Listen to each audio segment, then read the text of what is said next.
How's it going, people? And welcome back to the Jumper Punch. I'm Mars, and this is another weekly Carlton roundup. This is an emergency meeting. We'll be doing these across the whole of the off-season. We've got a lot to talk about tonight. If you're in live, hello. Welcome to the 22 that are in here right now. Zach R's already paid attention to the DP. We've gone Halloween themed for a week. So TJP goes Halloween, not doing anything special. Maybe I should spruce it up for the next emergency meeting. We might do a Halloween themed in Mars's room. Make sure you smash the like button, hit the dislike if you don't like what I say, or if you hate my head, as I always say. If you're watching this after the live, make sure you drop a comment. Join us in the discussion below. We've got a few topics to go across tonight. We've got Josh Fraser. We'll go across his interview that he had with the Carlton via Carlton Media. We'll also go across Jackson BINNS. We've got a special guest for that one, so he's got a lot to say about Jackson BINNS. Elijah Hollands, unlucky or not. Will White, is he unlucky or not? And we also have Mitch McGovern as well to go across. And yeah, it's going to be Flynn Young. Sorry, I forgot to mention Flynn Young. So we'll bring in our guests, our panel to start us off tonight. Rocco, ciao. How are you? How are you, Guy? Mars and the rest that are about to come in. How's that intro, mate? That's bloody top notch, mate. I told you to look out for it in behind. Looking good. We've got a tush. Only Bocek tonight. He's not only Carlton. He is only Bocek tonight. What's doing, lad? Good, bro. How good was that intro? Fucking look at the production value going through the roof. Yeah.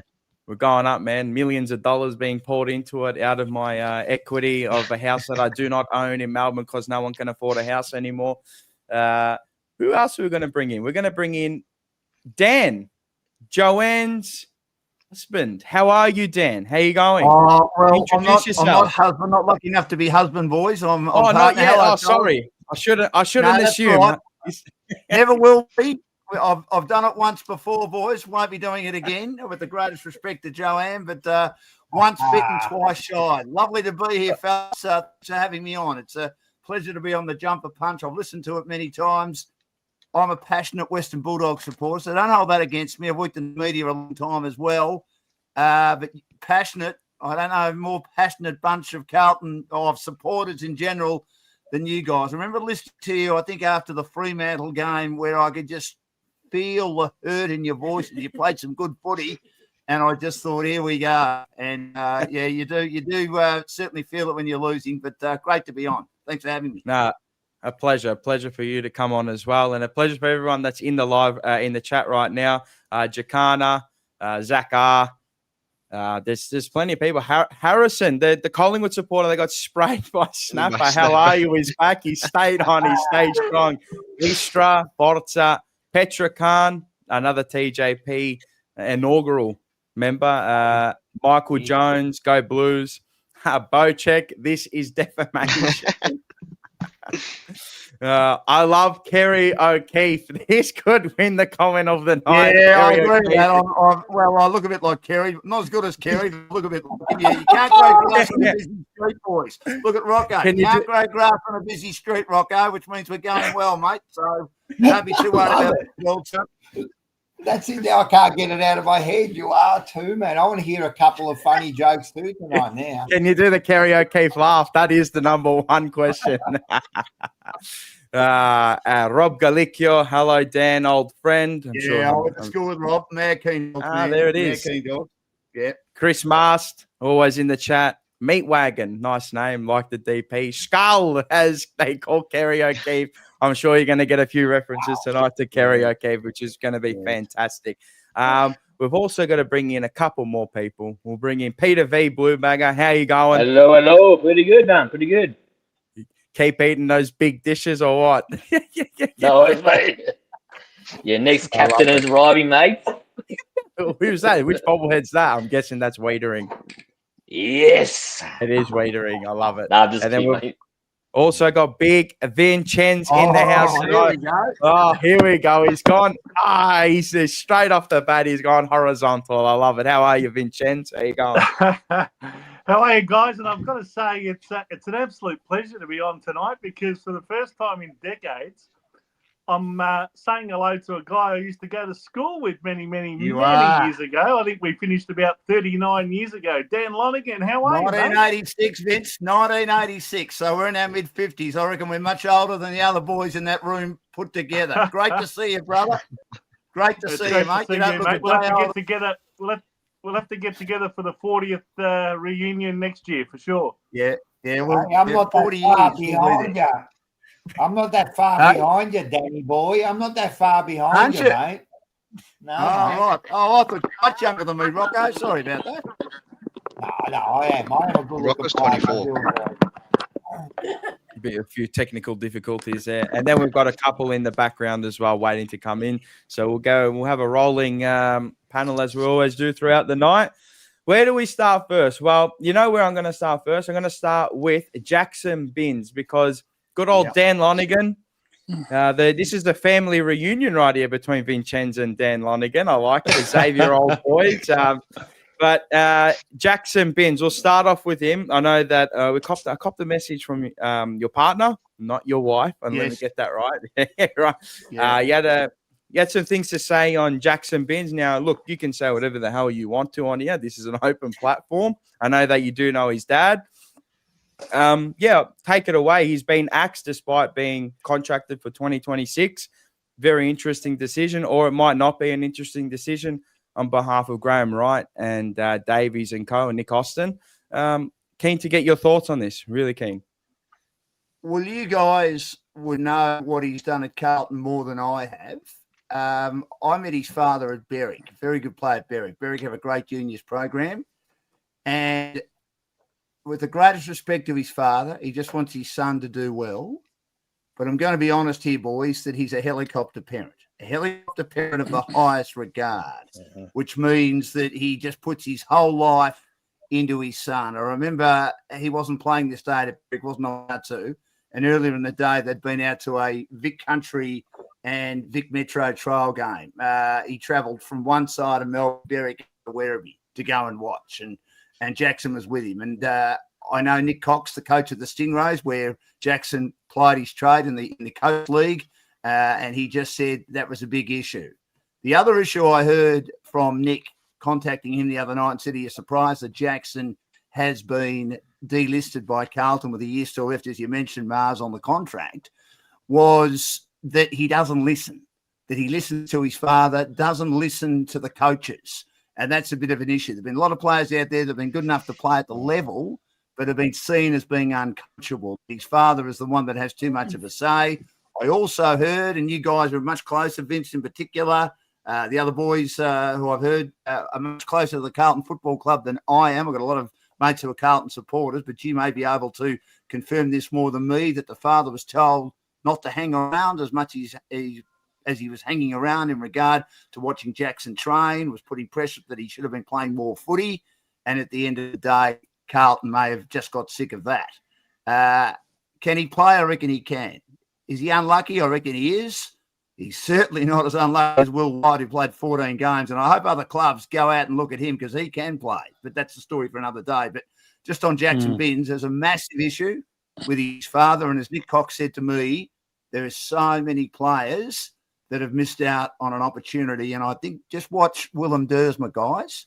The Dersmas are another family in the same boat. Obviously, Jasmine plays with Carlton now in the AFLW, played with Port. We've seen Xavier not quite kick on at Port Adelaide and Essendon. We see Zane really struggling at North Melbourne to get a decent footing in, being a high draft pick. You'll find that the parents are too heavily involved in making too many decisions for them, putting too many ideas in their head about what should be happening. And I think that's what's happened with young Jackson, who I've met a couple of times, nice young kid. And I'm thinking, I wish he could get away from his father and just concentrate on his footy. That's what I know about Jackson BINNS. But I've let him play and he can play. Dan, Yes, Dan, Vince. the father of the Dersmans, is that the former Melbourne player Jamie Dersma by any chance, or is it No. No. I think he's related, Vince, but he's not the father. No. But the mum's heavily involved there. She had them because she has a dance studio or a ballet studio down in Gippsland, and she had them involved there, I think, obviously to get the balance right and things along those lines. But the mother has complete control over those kids. And I just think you've just got to let them play and let them learn. this is a big opportunity. I mean, you might be good enough to play, but at the end of the day, when you go into a football environment, you've got to learn the way that the club wants you to learn. You've got to get rid of your bad habits. You've got to be able to go out there and perform at the highest level. I think there was a game you guys will know better than I would. Was it Geelong, which was undoubtedly, in my humble opinion, your best win this year by the length of the Flemington Straight. He played quite well today. And I thought, gee, the kid's coming. You know, I kept a close eye on him, having interviewed him, working for a company called Gameface that covers the Mornington Peninsula and the Coach League comp for the Dandenong Stingrays. And I thought the kid's finally coming. He might be. And I'd heard that, as I said, there'd been a bit of pressure on the club to reduce the father's impact on him. But obviously, at the end of the day, they feel that there's not much more they can do for him. And I'd hope he gets another chance, but I hope that he listens and that maybe he can he can just learn to be a bit more coachable next time. That's what I'm hearing at this stage.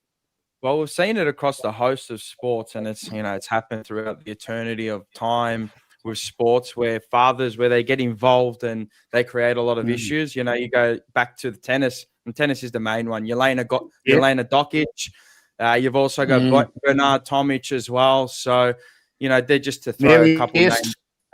Jennifer Capriati, Steffi Graf. More so, Steffi was the money situation. So there's millions of them. I mean, Mary Pierce's father, Mars, Jim, was one of the worst people that got involved in tennis, and she eventually was able to get away from him. And Jennifer Capriati, well, she started young, and then eventually her career went off the rails. She got on the drugs, then she got back on track and won a couple of Australian Opens, and Tim Lane's memorable call in the 2001 Australian Open, the prodigal daughter has returned. I thought was one of the best pieces of commentary I've ever heard in my life. I think it was finally, she again didn't last that long, and I think that had a lot to do with the stigma that her father Stefano had put in her mind. But you're right, Mars. I mean, tennis is the main sport where a lot of these kids have been stymied in their endeavours to perform at the required level. But it obviously happens in football where they just want them to make it. But if they're good enough to make it and they want to make it, they'll make it. It's not for everyone.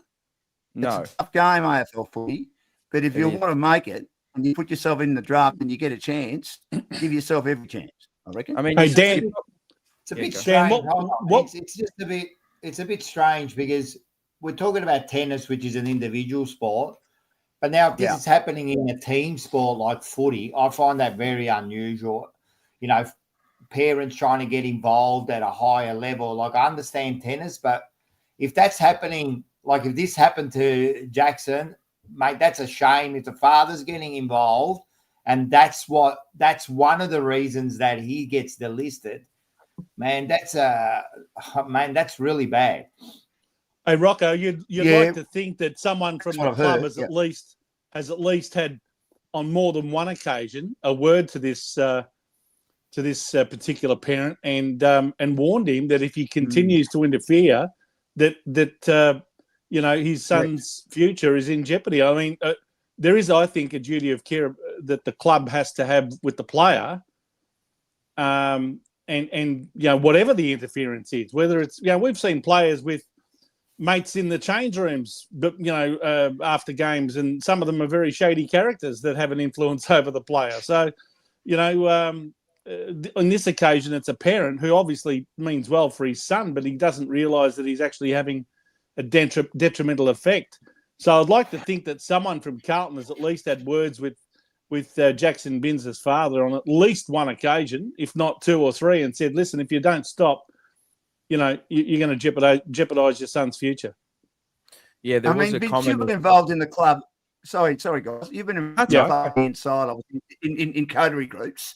Yeah. And you're right. I mean, I know that they have spoken to him a few times, but mate, at the end of the day, they've decided to cut their losses and said it's not getting through. We need to look after us as a football club. And that's probably why they've also made the decision on Elijah Hollands. And I wish Elijah all the best, and I hope he finds his way, because obviously he can play as well. And it's been a tough time for him. He's been very open in the way he's come out about his situation, much more open than Jamari Eagle-Hogan. But again, that's a story for another day.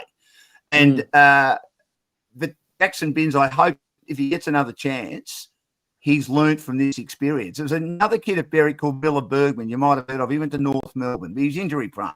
He was listed. His father was exactly the same. I remember sitting there this day I was waiting to do interviews for our company Game Face. They're an under-19 game. Miller wasn't playing either, as was Jackson out of Berwick a few years ago now. And he was so intense. And I was also told by the coach of Sting, he was so intense. He talked about footy the whole time with him. And Nick said, Shannon was his name. He just missed out on being picked up by North Melbourne a few years ago. So maybe he was living his son playing footy. You've got to have something else in his life, Shannon. Got to have something else in his life that he can look back on, that he can be doing. If he's too shooting footy, it's going to eat him up. And I'm not sure about the dynamics in regard to anything else being in Jackson's life, but it just seems like his father was obsessed about him making it. You listen to me, and you'll make it. At the end of the day, I don't think it might have been the major reason, but I find it a very strange decision, guys, that he would be let go with a year left on his contract. I understand if the player's contract's ended and he hasn't quite made it after 8 games in 4 years, but when you've still got a year left, I haven't seen it that often that a player is delisted. I've seen him obviously move clubs in trade, but not delisted, and that's why it has tickled my fancy, this particular incident and knowing and issue and knowing a bit about him, and that's why I thought, and I really appreciate you having me on. I thought I'd come on, maybe share some insight. No, that's right. No, it's fantastic insight. Something I guess many people wouldn't know unless you're in behind the 4 walls as well, or Jackson BINNS himself.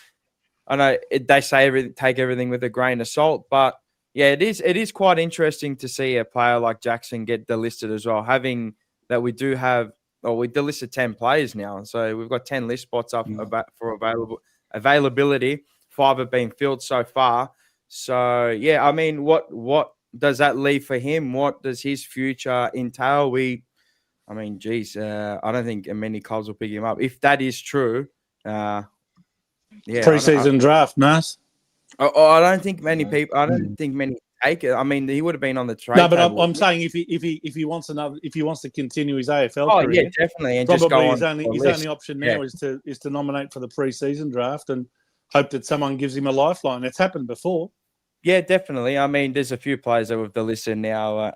I mean, you got Chincotta, you got BINNS now, which I think they'll struggle to find homes, to be honest. I think they will. They're probably Harry Lemmy. I think they'll be playing VFL. What about Will White, boys? Someone will pick him up, won't they? Yeah, I was going to touch on him. Like him. So, I thought he added something to our team this year. I mean, we were down in the dumps for the whole year anyway. So anybody that came in with a bit of flair looked out of this world for us. But I thought the games that he played, he had something to work with. And I thought it was not bizarre, but I just thought a bit strange. But maybe they're going in a different direction. Yeah, go. I just didn't think he makes it over any of our smalls right now. Like if you look at all of our players in that position, who's he better than? Well, he can play through the VFL. He can, yeah, but we also, like you mentioned the list spots, I think we want more depth in the backline. Like we'll pick up some guy. Because who do we have on our list right now that's like a backup like defender? Lewis like Young. A young kid.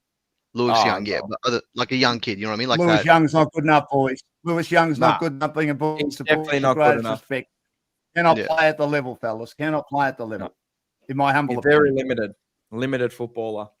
I actually think I disagree. I think he's not the greatest, but every time he comes in, he plays a role, and you need those sort of players. Like he's not my favourite player, but Lewis Young, mate, like I don't know, I can't bag him, bro, man. Every time he came in, he did his job, and he's been put in every position, ruck, back and forward, and never complained. As I said, I wish that Charlie had that fucking attitude.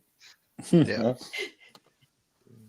So I take it you're all happy that Charlie's gone, fellas. You're all happy? Yeah, I'm not. Am I bringing up the war again, boys? Am I bringing up the war? I'm not happy that he's gone. I'm definitely not happy that he's gone. But the way that it panned out, he had to go. Never want this. I reckon. Yeah. Let me say this. I reckon, and I hope I'm not dominating here. I do a thing on my Facebook page where I rate. I do obviously a summary each round every week, and I've also a summary on each of the clubs, how they've done in the trade. I think Carlton have done one of the best because you picked up areas that you needed. Ainsworth plays a small forward. I reckon Hayward is a gun. and he'll be a great pickup. Ollie Florent is an elite kickoff halfback and is an outside player fallen out of favour with Dean Cox, which I find mind-boggling, gentlemen. I cannot understand how he's fallen out of favour, but he had. John absolutely loved him. Chesser, well, he's a work in progress, but I reckon he's a very high draft pick, good inside player, and obviously the young and Redley's a kid. He's still developing. You don't know about him, but Ainsworth, great. Hayward, great. Florent, great. I reckon you've done really, really well to pick those up, and they'll add to your football club without any doubt. And, of course, you'll get Jagger Smith back, who we haven't seen yet. High draft pick. I reckon he'll be fine. And I think that increased the team as a midfield and with a bit more skill, because we know one of the areas at Carlton that are let down is your kicking. Your kicking hasn't been AFL standard, which has been very strange to watch over the last couple of years or so. Dreadful. And just to go back on the Will White, so I guess it was a toss-up between Will White and Flynn Young. So they went with Flynn Young instead. I mean, the players that we have there now, Ben Ainsworth, Jesse Motlop, Will Hayward, Lockie Fogarty, Evans, Flynn Young, and then you got Moyer. So not small forwards, but small forwards if you want to go Young, Evans, Fogarty, Ainsworth, and then, and Motlop. So, I guess that was the toss-up they had, and that's what they chose. Can I ask Dan the question? I'm a bit worried about our key position forwards now that we've lost Charlie, because if anything should happen to Harry, what are we left with? Lewis Young. Well, I mean, the issue there, Vincent Peter, the issue for me, which I'm slightly concerned about, having mental health issues myself, is that what is Harry again, and we wish him all the best. We hope well, and we hope he's getting the right care and the right advice and the right structure in his life in regard to his mental health. Why he's not able to play because of his mental health issues? Who do you have? Is Moyer tall enough? Now, Moyer, to me, is a hybrid tall forward. I've seen him. I reckon he can play. I mean, my club don't need him, but there are plenty of clubs that could have used him if Carlton were going to put him on the chopping block. I'm glad they haven't, because he might be what you – and then you work around with this smaller forward line, which Brisbane managed to do and win a premiership with, bar young Gallup, who's still just a kid. And then you got Morris, and you had all the other boys, Lohman, Chi, Rayner, etc. They're not tall forwards. They're hybrid tall forwards. So if Mackay goes out and having Hayward there and Ainsworth there, that's what you might have to do. But right, there is a concern if Harry Mackay. Well, we've got Hudson O'Keefe, but he's only played a handful of games. Yeah. And Brody Kemp as well. And we got Brody Kemp. Brody Kemp is back, but you wouldn't call him tall forward, I don't believe. He's hybrid tall. He's as more tall like as he's more like a hybrid. But the other one, of course, which might have explained the re-signing of Mitch McGovern, because he can always be swung forward as well. Yes.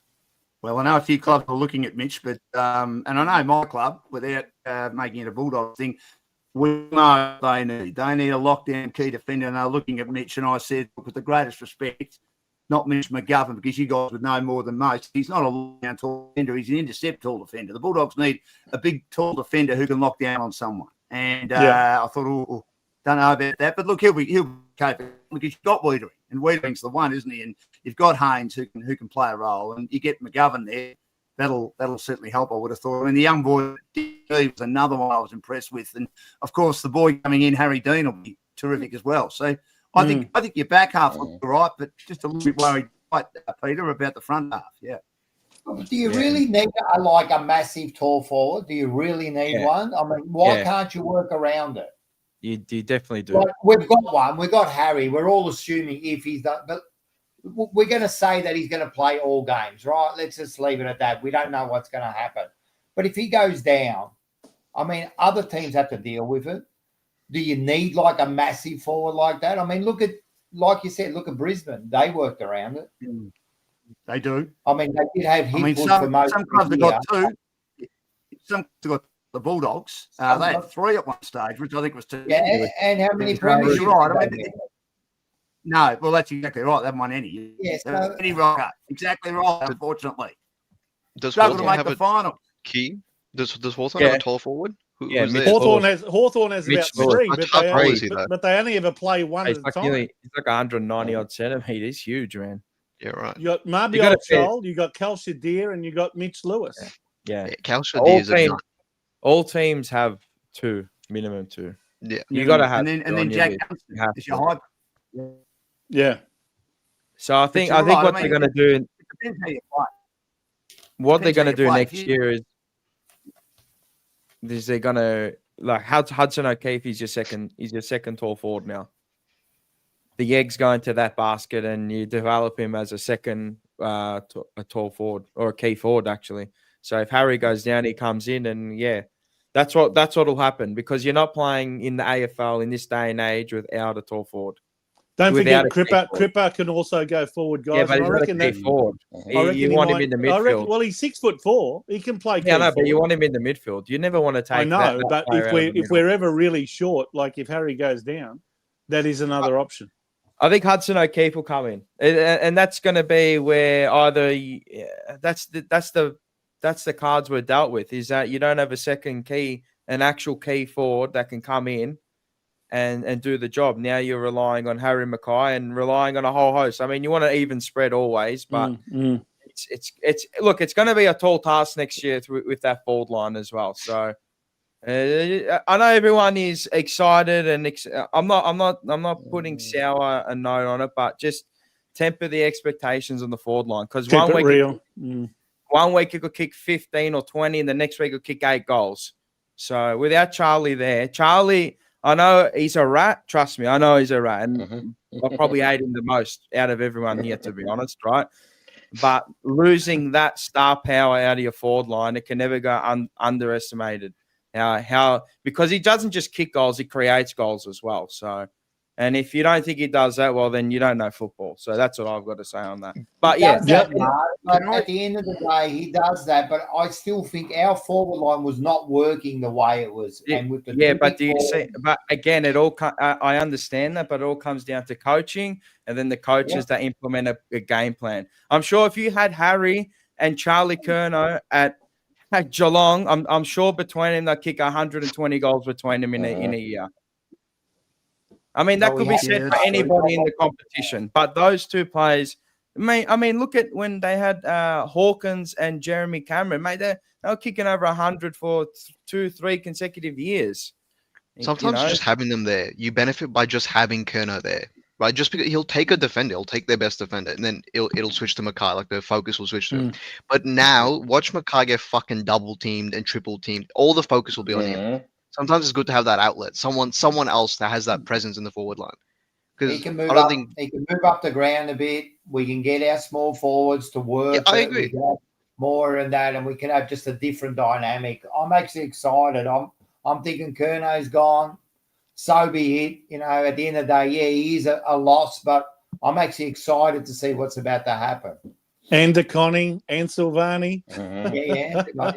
They're all big holes. They're all big holes that we have to fill. Are they really? Like Silvani, is he a massive hole? He played. I thought that every single game he played last year, I agree really well. His game turned from Jack to Stephen. Like, come on, bro. He wasn't that great. It's not like we've lost. It's a back pocket. So what? And then Tom DeConning. We've all said that the ruckman isn't that important in a premiership team, right? We've got Pitterhead. How many people said like Pitterhead is a better tap ruckman and that? And DeConning, how many games did he play really that were great? How many games did he win for us? Probably 4 or 5, handful. You know, and all of a sudden we're talking it's a massive hole. I don't care about the ruck, you know. I don't think they're massive. Kernow's the biggest hole we have to fill, but the rest, Silvani all of a sudden is his dad. No one's saying that, Rocco. Can I just say we would fill that? It's not a massive hole, bro. It's not a massive hole to fill. We would have filled that hole with Buku Kamis, and Buku Kamis would have come to us for pick 30. So I mean, it's not a fucking massive loss here. Jack Silvani is no better than Caleb Marchbank was in like 2023, and that's just fucking facts. Anyone that disagrees, that's just he's just a slightly better Caleb Marchbank. I like John the issue with Buku Kamis, boys. The issue with Buku Kamis was that the Bulldogs wanted pick 30, but Carlton were only willing to give pick 41. And then incredibly on that last trade, which finished 3 minutes before, and Graham Wright's a genius at this. Sydney got 30 and 41. That's why the Buku Kamis deal didn't get done. I hope the Dogs will give him more of a go because I think he can play, and I'm glad he's staying. I know Carlton were looking forward to having him because I think he's quite a good player. But the other interesting thing is you've got all these first-round draft picks. Knowing Carlton like I know them, and you guys know them well, as the Carlton have always, with the greatest respect, look for the quick fix. Are you going to trade out those first-round draft picks, Rocco, or are you going to use them in the draft before Tasmania enter the competition? What do you think you should be doing? And maybe when they do get in the top 28, they then trade those two out, those two first-round draft picks. I think what they're going to do is their main like idea for the next 2 years is Dean and Walker. So we've got the two first rounders. They've got to work out how they're going to use those draft picks, because if there's word that West Coast want to go for Peter Dean, all of a sudden we're going to need more points. So I think it's all about getting those players in. So I reckon they're going to split those for this year. Next year we're set up. And I reckon we're going to be going for more established players in the next couple of years. Old habits die hard. You said Peter Dean. I think you meant Harry Dean. Harry Dean. Scotty Tompkins, this one's for you, Dan. Speaking of Bulldogs, Dan, have you ever heard of the legendary Johnny Bulldog Craddock? Might be a bit before my time, Mars. No, I haven't. No, I do know most of the Bulldogs players that played for the club for 50 years, including Terry DeConning. I only needed, he wasn't a great player, Terry. He only needed boys to play another 86 games, and Tom and Sam would have been a father-son selection. But I don't think he was ever quite going to get there, fellas. Hey, and one of our viewers has asked the question, Dan, whether you're actually related to the former Geelong player that used to be an assistant coach or development coach for us that's now gone back to Geelong, Tom Lonigan. Are you related to him, or no, different spelling, isn't it? No, same spelling, Vince. My father's first-generation Australian. He's a town pop, came out in 1964. I think there might be some, because I think all the Lonigans are out of Tipperary and Ireland. So I think there might be some sort of very, very long-winded relation a long way away. But I spoke to his dad one day. He's caught a lot of local footy up in Yarrawonga, where Tom's from, Bernie.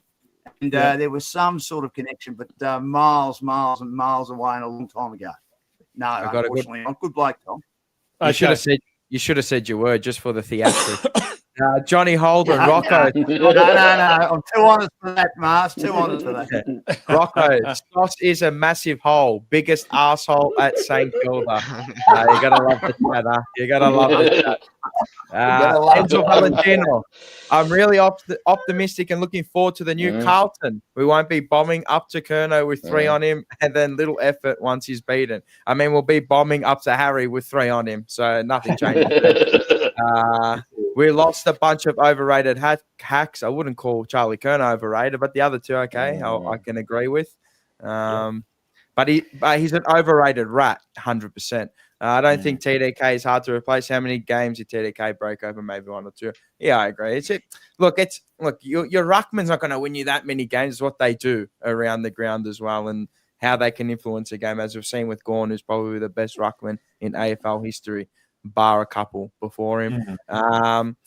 Rocco's going to call Peter Dean for the next 2 years. 100%. And if he sees 35, he's getting 35, mate. If he sees 35, oh my God. I feel like it's Billy Wilson. Is Billy Wilson going to give him his number, is he? I hope so. You think sure? I hope so. Now he can play. Billy's out for 2 years. I like what Billy Wilson was doing, fellas. He got injured.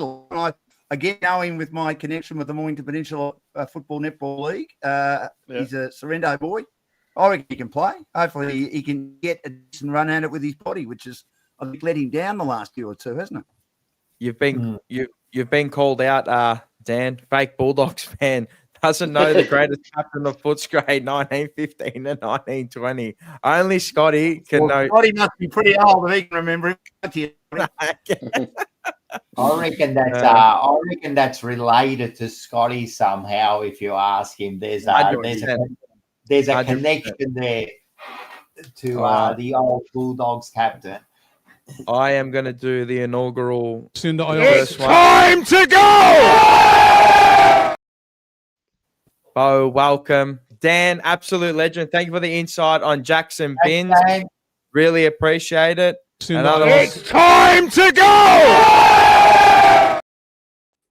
Rocco gets booed in, as he always does, and I'll probably get traded. You know what's funny is everyone goes, geez, who's he going to kick, right? And Rocco already knows it's coming, right? But he knows why it's coming. But yeah, thank you. I appreciate Dan Lonigan, no relation to Tom Lonigan. I low-key want him to say he had a relation to Tom Lonigan. Would have made it even better.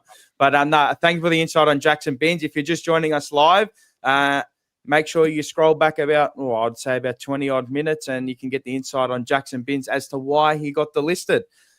Welcome. Mars, hang on before you go, Mars. Yep. Can I just say one thing on Dan?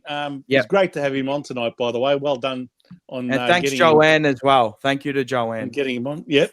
From when I went to school with him, he was always a passionate and almost fanatical sports follower, and he said he wanted to become a football commentator and commentator on all sorts of sports, and that's exactly what he's done. He's had a long career, mainly with the ABC, commentating on radio, and lately he's been doing a lot more on various podcasts and whatever. But just very very passionate bloke, and really knows his stuff too. So it was great to have him.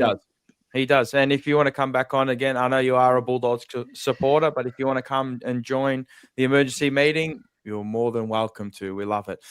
Now, welcome to only Carlton's son, Henry. How are you? Hello. No, always good. How about yourself? Yeah, fantastic. G'day, Henry. Today on a beautiful Melbourne's day. Only Botech's dad, welcome. How are you? Apparently it's paradise there, according to your tea. Yes, sir. How you going? Good? Oh, real paradise. Real enthusiastic. We've got an enthusiastic bunch right now. Beautiful. Can really get a pep in your step after this. Listen, mate. Listen. We just lost to Sunderland overnight. You want me to be happy? We'll leave that one for Glory Hunters. Come on. 8 p.m. on a Wednesday. Did Liverpool lose to Sunderland? Yep. No. Oh, my God. Chelsea did. I don't go for Liverpool. Brentford. Brentford, 3-2. 3-2, correct. What do we got here? Rob Davies. Yes, I do agree, but doesn't rate against Fev. Again, Charlie won us games less than 5 times. His best was against GC or Gold Coast in 2023. Yep. I think he won us a bit more than that, but yeah, fair enough. Mars, when did you change your profile? I love the Shield DP. I don't know. I changed it today. Like, this bloke's all over the TJP. When it changes, when I change me undies, far out. You know when I do far out. No yeet, definitely not. Sammy D, hello and welcome. TJP is very family friendly. Lol. Yeah, we're always family friendly. I mean, your kids are probably scrolling on Instagram right now watching death, so it really doesn't matter. What could be said here that could be even worse than that, right? Great point. Petra Khan, great input from Dan. I have a second Bulldogs membership too. My kind of second supporter. Nice. I love it. All right. Where do we go? I reckon we're going to go to Mitch McGovern. Gets his 1-year extension till the end of 2026 season. He didn't auto trigger, but he held firm and he stuck on well, and he got his cheeky little 1 year. What do we make of it? I mean, we didn't get Buku Kamas, so anyone who wants to take the ball? That's what saved him, I reckon. Yeah, he's lucky, very lucky. I'm going to say what I said. Yeah, go on. Yeah, go. No, sorry. I was going to say, I'm going to say what I said to the guy that's defaming me right now a couple of days ago, right? we had a big chat about this, right? That's right. So, like 4 a.m. At like 4 a.m. I like Gov, right? Now, the point that I made was that I think, yes, we all know he had a pretty bang average season, right? And I brought this up with a friend of mine the other day, and I said, okay, if you look back at his other seasons, this guy is not a person that you go, oh, A grade, or world class, all the rest of it, right? But I think his footy IQ is quite good, and usually his decision-making isn't too bad either, right? And he's a good player to have in the team if you're going to be mentoring the younger players. So I don't see this as a bad thing. Now, I know we signed him on because we didn't get who we wanted, so Buku Kamas, right? Which is fine. I get it. And look, he may end up only being somewhat of a depth player this season coming. But the way I described it to a mate of mine, I said, we are judging him right now. I see a lot of people saying, you know, and only Carlton said it to me as well, right? You know, he fumbles a lot, his marking is questionable, and so on and so forth. And yes, this season it was, but if you go back a few seasons, he never had those issues. I never saw him having those issues constantly and whatever else. The only thing I would ever question about him from time to time was sometimes his kicking is freaking horrible, right? But other than that, as a defender, he has a defensive IQ, which is quite good. That's what I think anyway.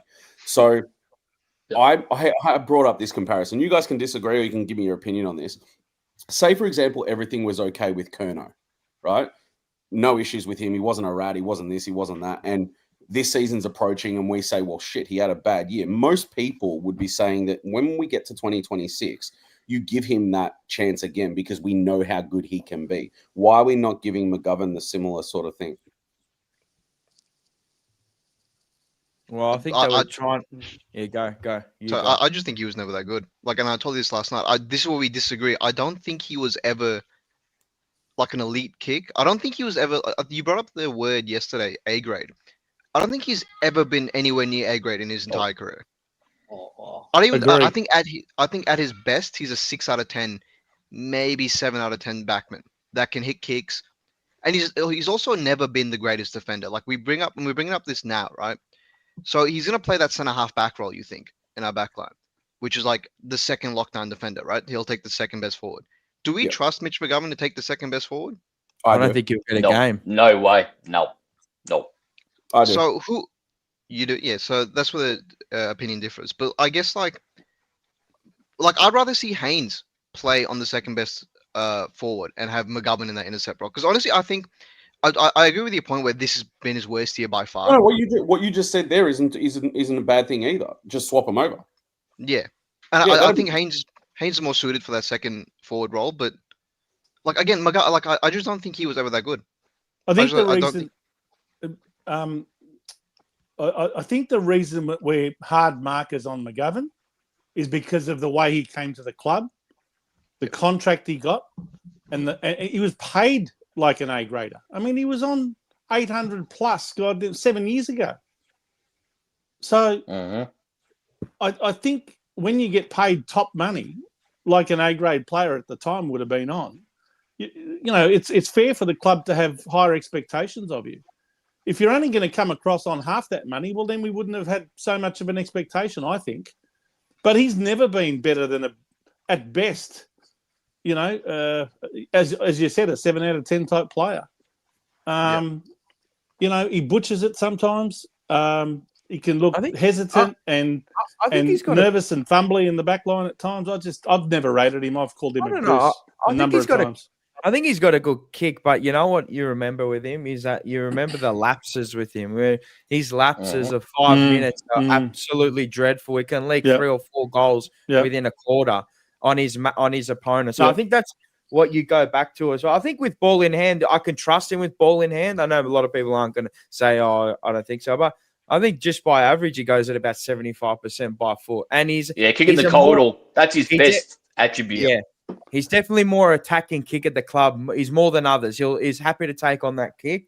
Look, if it comes off, if it doesn't, so be it. But I just don't see him getting more than 10 games next year. Yeah, he'll be good to fill a void. I've got to apologise to him, though. He made up for all the money we've paid him in the 7 or 8 years he's been with us when he won us the game by kicking out on the full to lose the game against Collingwood a couple of years ago. That was just a career highlight for Mitch McGovern, no doubt. Whoa. Yeah, hey, if that game was in Brazil, he wouldn't need security to walk home. If ever there was a game, the security would have attacked him. What are you talking about? That's what I call a signature game, mate. That was a signature moment. Yeah. So you mentioned like signature McGovern games. What is your best ideal game for McGovern? So what's the stat line? Couldn't remember one. Like, is it like 25 touches? One game. Nah, it's 15. It's probably 15 touches. You probably got 8 marks. You probably intercepted 6 or 7 times off halfback, and then you're just attacking the corridor. To be honest, you're taking the game on in his position. Yeah. He's nothing more than that. He's not a key defender. He's not a key forward. He's the third defender. He's the third forward. He's that medium size. Yeah. Look, has his body gotten more reliable? Yes. After when he came to the club, because when he came to the club, he hardly played half the amount of games that we've seen. Like after I think it was, what was it? There was a spree where 2 seasons he only played 12 games, like 21, 22. I mean, like I know he was injured, but mate, you got to get better. I think he's got better with his body. He's become more reliable, but I just don't see him getting a game over Harry Dean. I mean, he'll be starting nearly every game if he's not injured, or he'll come in when we need to rest him, because he's got a better ceiling, better output. And Harry Dean, you're putting your time and effort into him, and Mitch McGovern's not going to be there for your flag. So it's as simple as that. With Harry Dean, I think the only game I saw Mitch McGovern play really well was that first game in, I think it was 22, when we beat Richmond in that first time in 9 years. hanger. That's probably the best I've seen in terms of his tenure at Carlton. Yeah. Yep. I agree. Fair call. Yeah. I've got a question for Henry. Henry, with hello. Harry Dean coming in, right?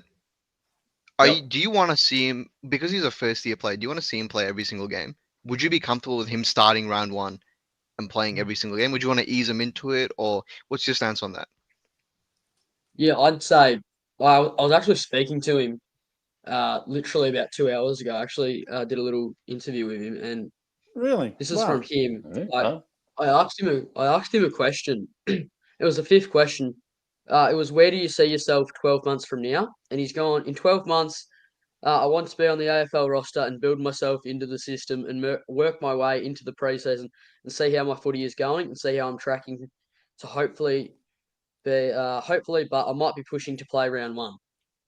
So he's obviously got the belief that he can, be that sort of player that will come straight in and hopefully make a strong impact. And I also believe that he's got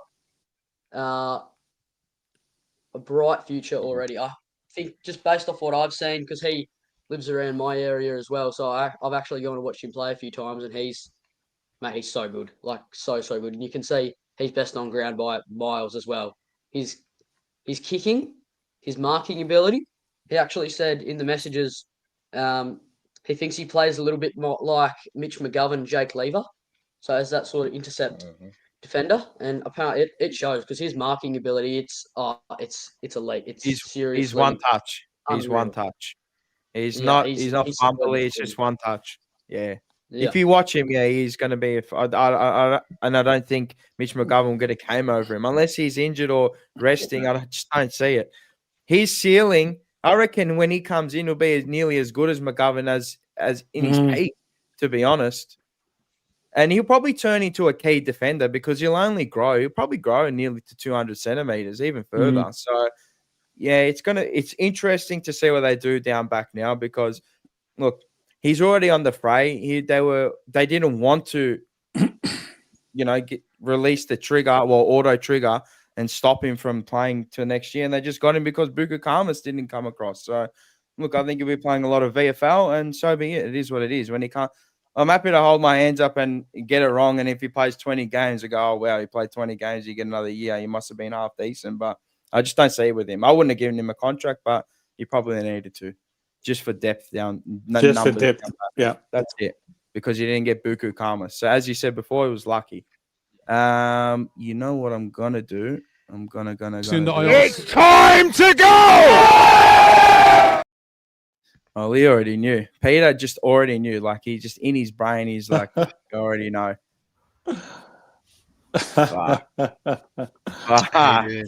Look at this hater. D1 hater. How are you?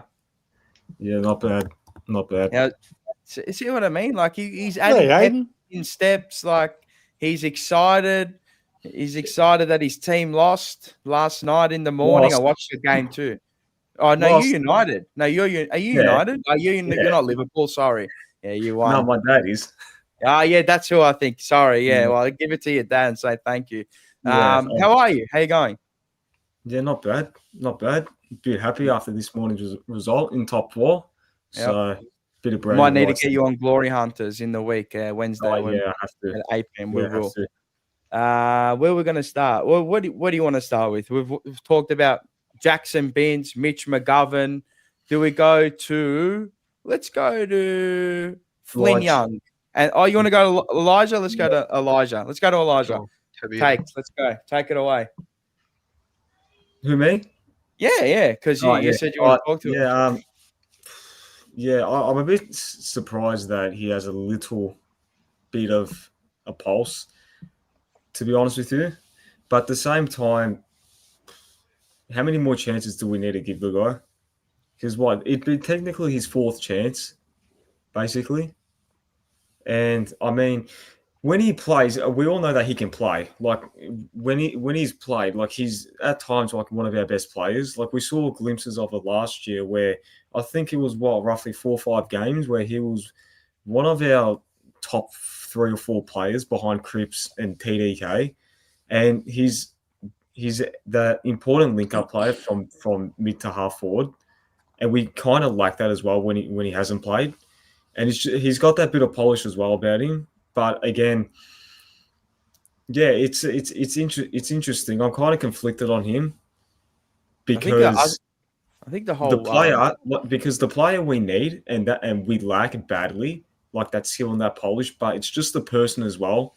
That's the thing, because someone like that's done what he's done throughout the course of the year that no one knows about, it can ruin your culture, and that's probably cracked our culture a bit this year.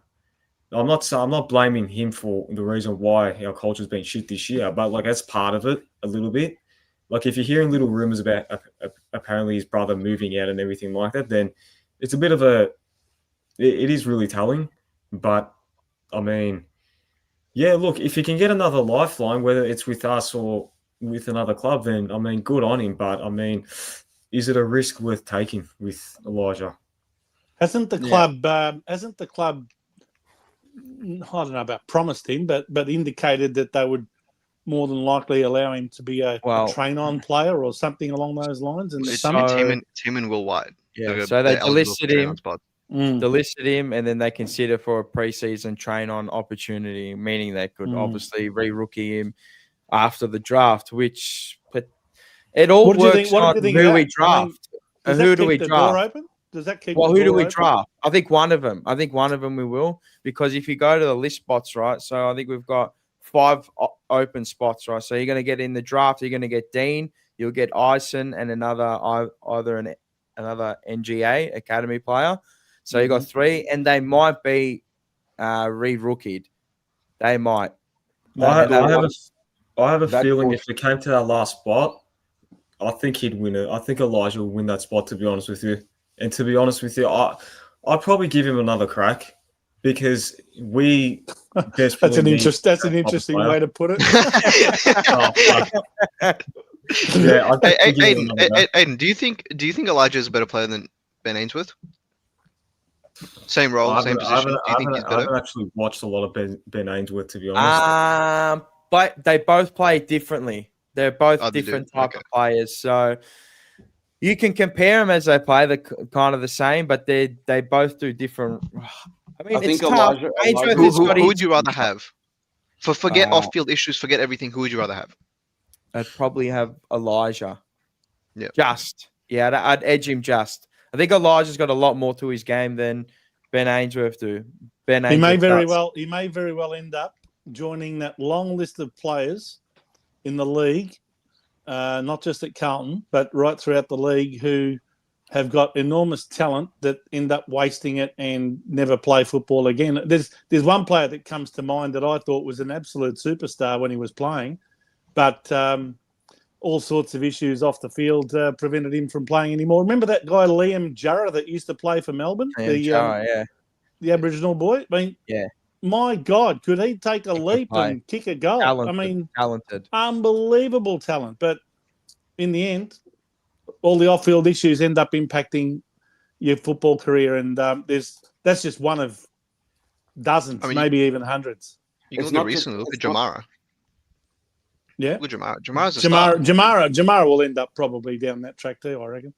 Yeah, especially at the Gold Coast. What, they reckon the Gold Coast is going to be a better place for his behaviour? I don't think so, bro. At the end of the day, remains to be seen.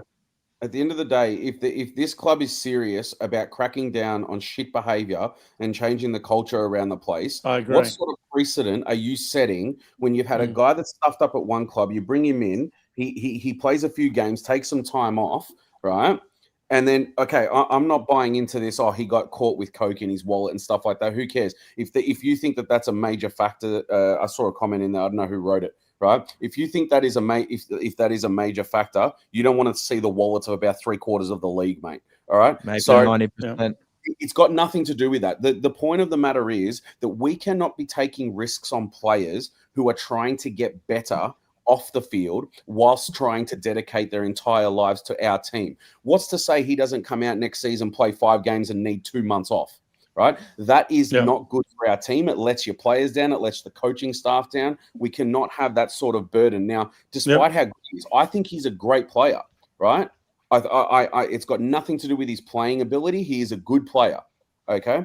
But unfortunately, if you cannot get yourself right off the field, whether it's to do with the rumored reasons or whether it's to do with something that we never thought it was, and it genuinely is him trying to get some sort of personal issue under wraps, okay, that needs to be done on his time. And then when he's ready, come back to AFL football. He wouldn't be the first person who has gone off and taken a lengthy amount of time off footy and then come back after getting himself right. There is the club should not be. I understand that the club needs to do certain things to get their players better and help them along the way. That's fine. But it gets to a point where you say, I'm sorry, we've helped you as much as we can. We have juggled the time between AFL and between your off-field stuff. It's just not working anymore. Go off, get yourself better. And I think that's what the club has done. But given him this train-on option to be like, okay, we don't 100% want to get rid of you, okay? We're trying to do a nice thing here and give you that smidgen of chance to come back. But for me, show us what you've got. Now show us what you've made. Well, I think that I think he should have shown him what he has after the first warning and move from the Gold Coast. This should have been the fresh start. This should have been get yourself right. Yeah. Having said all of that, we have, and look, correct me if I'm wrong, we have no confirmation as to what is going on off the field. Everyone goes on about the drugs and everyone goes on about the alcohol and everything else, but we do not have a concrete answer as to what is going on. Despite all that, whatever it is not gelling with his life playing footy. It needs to be fixed and then worry about footy later because it's just going to be a burden on the club. He himself has come out and said it's an alcohol issue. I'm 99% sure. So there you go. I'm sorry. If this was a business down the road and you'd come from another business with the exact same issue, they go do your national police check and then they go, we'll give you a chance, and then you fuck up again. You're out of there, man. That's it. Yeah. You know what it is? I think this is it's really divided the fan base into a 50-50 split. I think is that people want to give him a chance because of modern day age and how we all are, how we all act now. Is that everyone's got 15 chances. Everyone's the victim, even though they're the perpetrator. It's the victim-based mentality, right? And then on the other hand is like, well, you've come out and you said it's Carlton first mentality. It's all on field. We want to fix the culture. We're getting rid of all the cancers in the club, which they've done. You've got one left, one, because he's an alcoholic, he can fix himself, or he's tried to fix himself, he's come out and he's come to light and he's put it all on the line and blah, blah, blah. Fair enough. Good on. I'm happy for him to do that, right? But at the end of the day, we're here to play football games. You need a good culture. You need a great culture, not a good culture. You need a great culture within the four walls. You got young kids coming in, as everyone says. What do the parents think? It's all knock-on effects, yeah? It's all this. There's all these little nuances that you have to take into account, you know. So I personally think they can't give him a list spot. That's as hard and harsh as it sounds. It has to be done. If you're a ruthless club now, there's no more bullshit now. Yeah, we've put up with the bullshit for over 20 years, and players doing this kind of stuff. Like, what about Yaron? What about when they got up all? You know, he was probably a way better footballer than Elijah Hollands, and look what they did to him. So, look, you got to get. I'm sorry, but you got to cut the cancer from the club. Look, there's always going to be things that happen in footy clubs at the end of the day, there's so many people, there's so many players. You got to manage everything, manage everyone. But with this type of stuff, there's no more. And it's sorry to say, with the talent that he has, I don't know. I can't see it, and I don't want him there. I just don't want him at the club. I don't want him. You can always find talent down the track. The club's 100%. going nowhere. Elijah Hollands isn't going to be there for 60 years. Okay, No. we will find someone just as good. And look, if you're going to put Ainsworth up against him, it'll be perfectly fine. All right. Yeah, 100%. We have other players that can fill that role if he needs a bit of a breather. It's no problem. All right. We need to get. We talked about culture for the last 9 months.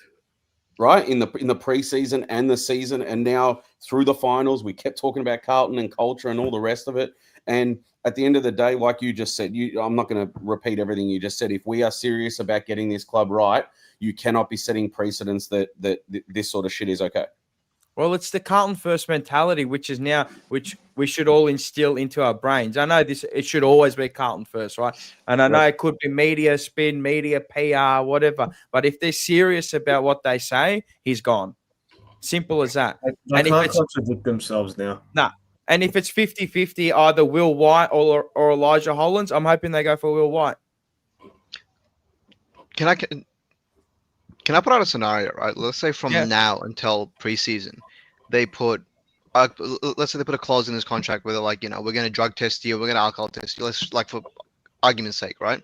And he stays clean from now until preseason, and he has a great preseason. Would you be against giving him a list spot? Yes. Yes. Okay. Yeah. Yes. Yes. Because, like I said to you before, we can get to the start of the season and he's done everything right. And for lack of better terms, say he relapses, right? And then we get a good 3-4 games out of him. He looks like the absolute superstar. We all sit here on after shows and podcasts saying, we've got him back. This is what we wanted the whole time. And then we see a headline, Elijah Hollands out indefinitely with personal issues. Oh, great.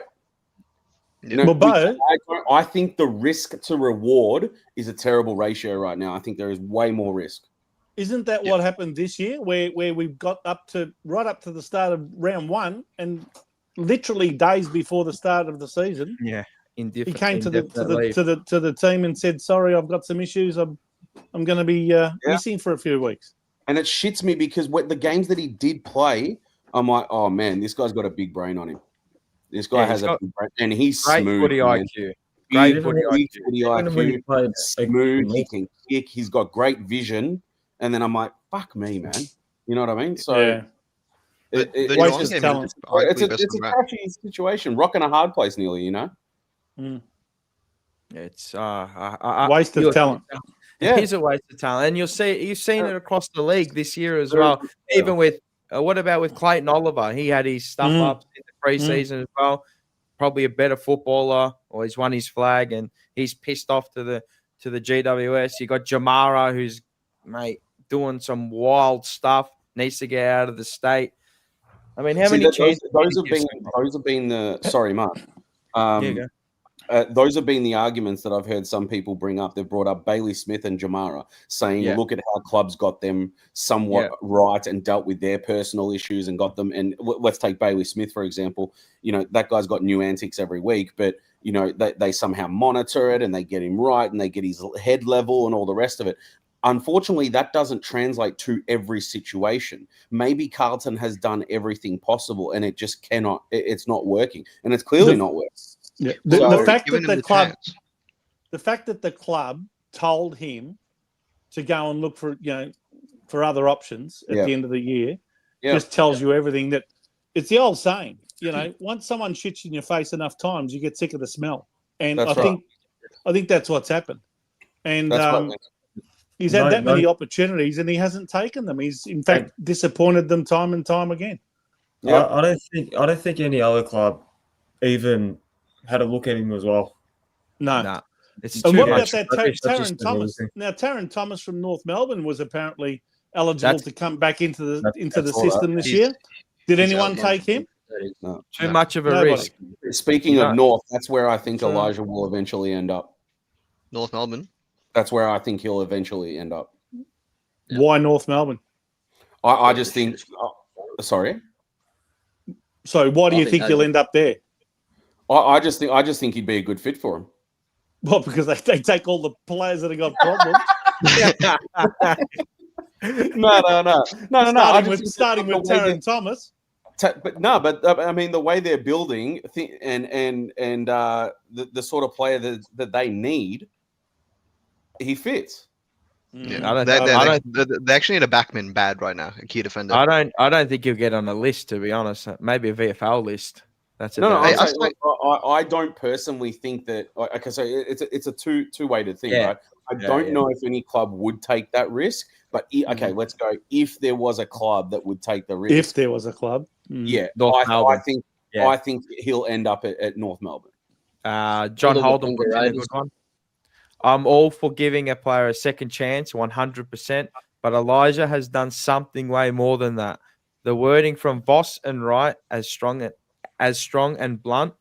Wait, as strong. I think you meant to. Is strong and blunt. Yeah. Elijah has done something really bad, and I'm subscribing to that comment. Yeah, I agree with you. I don't think he was 100% truthful in his interview. Well, how much can you really open up, right? Like you want to be out there, but then you know what? It's all going to come out on some. He's going to sit down with somebody. He'll sit down with Dan Does Footy or fucking Dill and Friends or whatever. He'll have a 2-hour convo, and it'll all come out, and then everyone will feel sorry, and that's what will happen. Because this is what happens at the end of the day. We're all human. It all comes. The truth will always come out at the end of the day. Like the Ben Cousins tell all. Interviews and books and you name it. It'll happen. I agree with you, but if we keep him, we should support him. Of course, I'm not saying if we keep him, we shouldn't support him. I'm just saying I don't think we should keep him at all. Fine. You got to remember, he was that talented that he was the number 7 pick, 7 in the draft. Yeah. So he went higher than his brother. He can clearly play footy. But that also says something about Gold Coast getting rid of him as well. They knew he was a problem. Yeah. Finally, Carlton. There's nothing stopping Elijah playing for the AFLW, mate. You're a dickhead. Oh, can I just go off on my favourite topic? No, Vince. I hope all of you, Mars. Let me just have 30 seconds. All right. I hope all of you and all of our viewers were tuned in today at 3:00 to watch Orange play Orange. It was Carlton with the orange socks on playing the GWS. Hey, they won. And, they thumped them. What's that? They won, man. Yeah, in the AFL LGBTQ competition. And we won, and I reckon we're going to play finals now. I reckon I'm going to, you know what I'm doing? This Carlton Respect program has been that successful. I've heard that next season they're going to be pushing to have the Carlton Respects not only to have a game, they're going to do the same thing they're going to do as they do for the Indigenous round and the Pride round. They're going to make them over 2 weeks instead of 1. And we're going to end up playing all of our games in orange Guernseys from next year. That's the big tip going around. And mate, I'm so excited. I just can't wait. I'm going to be joining the 30. That's more than 30. That was a minute. Well, okay. I'm sorry about that, but mate, I'm as excited as all of the people in the Carlton Police squad at the moment. I must say that they're doing very well. I don't know their record. Is it like 7-3? Are they 7-3? No. They're 7-4. I think they are after 11 rounds. We got one more game next week against the West Coast in Perth. But you know more than anyone on this stuff. You love it. You eat it up. You fucking eat it up. I know everything about D1 hater. You're a D1 hater, and you just eat it up. You actually hate watch. He does. I'm actually seriously considering flying over to Perth next week to watch the Carlton AFL GBTQ team. I had something to say. Go and play. What if they win the flag? I'm going to be bringing my pride flags with all my rainbows on them. You're a dickhead. All right, that's it. No more. Stop. No more. Kick me off now, Mars. My battery's going to go flat anyway, so you might as well kick me off. It's time to go! That's Vince's Vincano. Fucking hell. We have to shout out the women's team, but they did well. No, wait. I'm actually being serious. This is No, under so am I. Graham I'm saying Wright, they're fucking- 7-4. Well done. Have you said that like the first time they've ever gone fucking positive after like halfway through a season? I don't know, but I don't keep up. But I think it is. They made the prelim in 2019. Mate, There it is. last time Sorry. this happened, the Hoskins were still both there. Yeah, 100. Like, good on them. Great. They smashed whoever they versed today. It was St Kilda. Was it St Kilda? GWS, no? GWS. See, I don't even know. I don't watch it, so I'm sorry. I'm not up to date with them. Yeah, Plus, I hope Scarlett they win the Border. flag. Yeah, I hope they do too. It'll be the first flag we've ever seen, other than the Wizard Cup. Finally, Carlton has made some rational decisions. So glad Sauce and Charlie are gone. It's not Sauce, it's Jack. He'll never be Sauce. I understand why TDK left. Get rid of the bitch whispering. Well, there it is. That's what you think. Beautiful. If you guys knew about TDK, you wouldn't want him at the club, bro. Yeah, there's some wild shit. Wild accusations. What did he do? You can't pay it on here, man. It's fucked. Right. Anyway, look at the man sitting in the bottom left-hand corner of your screen. Mr. Maurizio chewing his chewing gum like Sir Alex Ferguson or old Kloppy used to do. How are you, mate? Depressed for sure. Yeah, now he's on mute. This fucker. Yeah, he had it muted for the wristy session.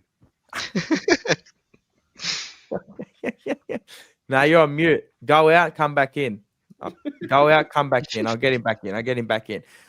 Evening, Lana. If you're in here, 150 of you, smack the like button. Let's get it up, please. Let's get it up to like at least 100. Come on, let's get it up. I just want to announce as well. I got made. I'm pretty sure I'm a mod in the chat. Yeah.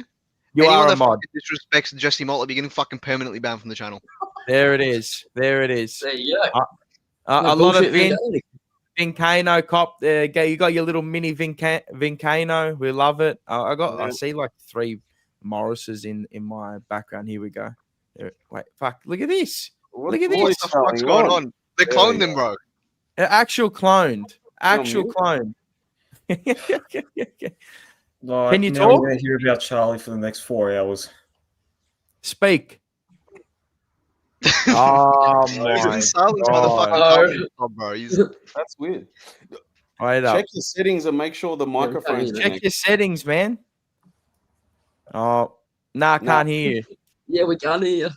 Yeah. Anyway, let him fix it. Made the grand final against the Crows 1 year. Okay. Well, you know more than me. Surely you support AFLW. I hope they win. That's as much as I support, to be honest. I don't want. If they win the AFLW grand final, that's an indictment on our men's team. No comparison. No. That's the most intelligent thing Maurice has ever said. 100%. Just silence. They're not going to win the flag though. It'll be North Melbourne, bro. North Melbourne haven't lost a game in like fucking 30 games. Hey, anything can happen once they get there, man. If they get there. Jacob Carr, smart man, bro. Make him a mod as well. Who, Jacob? Jacob Carr. Jesse Mollop is the greatest small forward of all time. Don't diss the man. Jesus, we're putting goat sex. 100% he is. 100%. That is the most overused freaking thing in society. I'm gonna kick you from it, Maurizio. Then I'll bring you back in. Give me 1 sec. Go. Yeah, no, it gets thrown around a lot. Or like the best small forward, or like, yeah. There's no such thing as someone's good anymore. They're just the GOAT. Everyone's the greatest of all time. No one's average either. You're either great or you're shit. There's no like people. Did anyone see that? I don't know if it's real or not, but did anyone see old mate Charlie Curnow smacking down a beer? Yeah. Oh yeah. Is that real? Yeah, that's good for him. Yeah, that's real. Is that real? Oh, that's nice. real. Halfway went out of the cup. I don't know. I can't work out because then there was an image that came out the next day of someone that won the best barista, and the guy literally looked exactly like Charlie Curnow. Ridiculous. I don't know what's going on there, whether or not it's just the guy that was sculling or if that was Curnow. He's come prepared. Look at Mulris, mate. He's got his pen ready. Talk. Can you hear me? Yeah. How you going, mate? Good.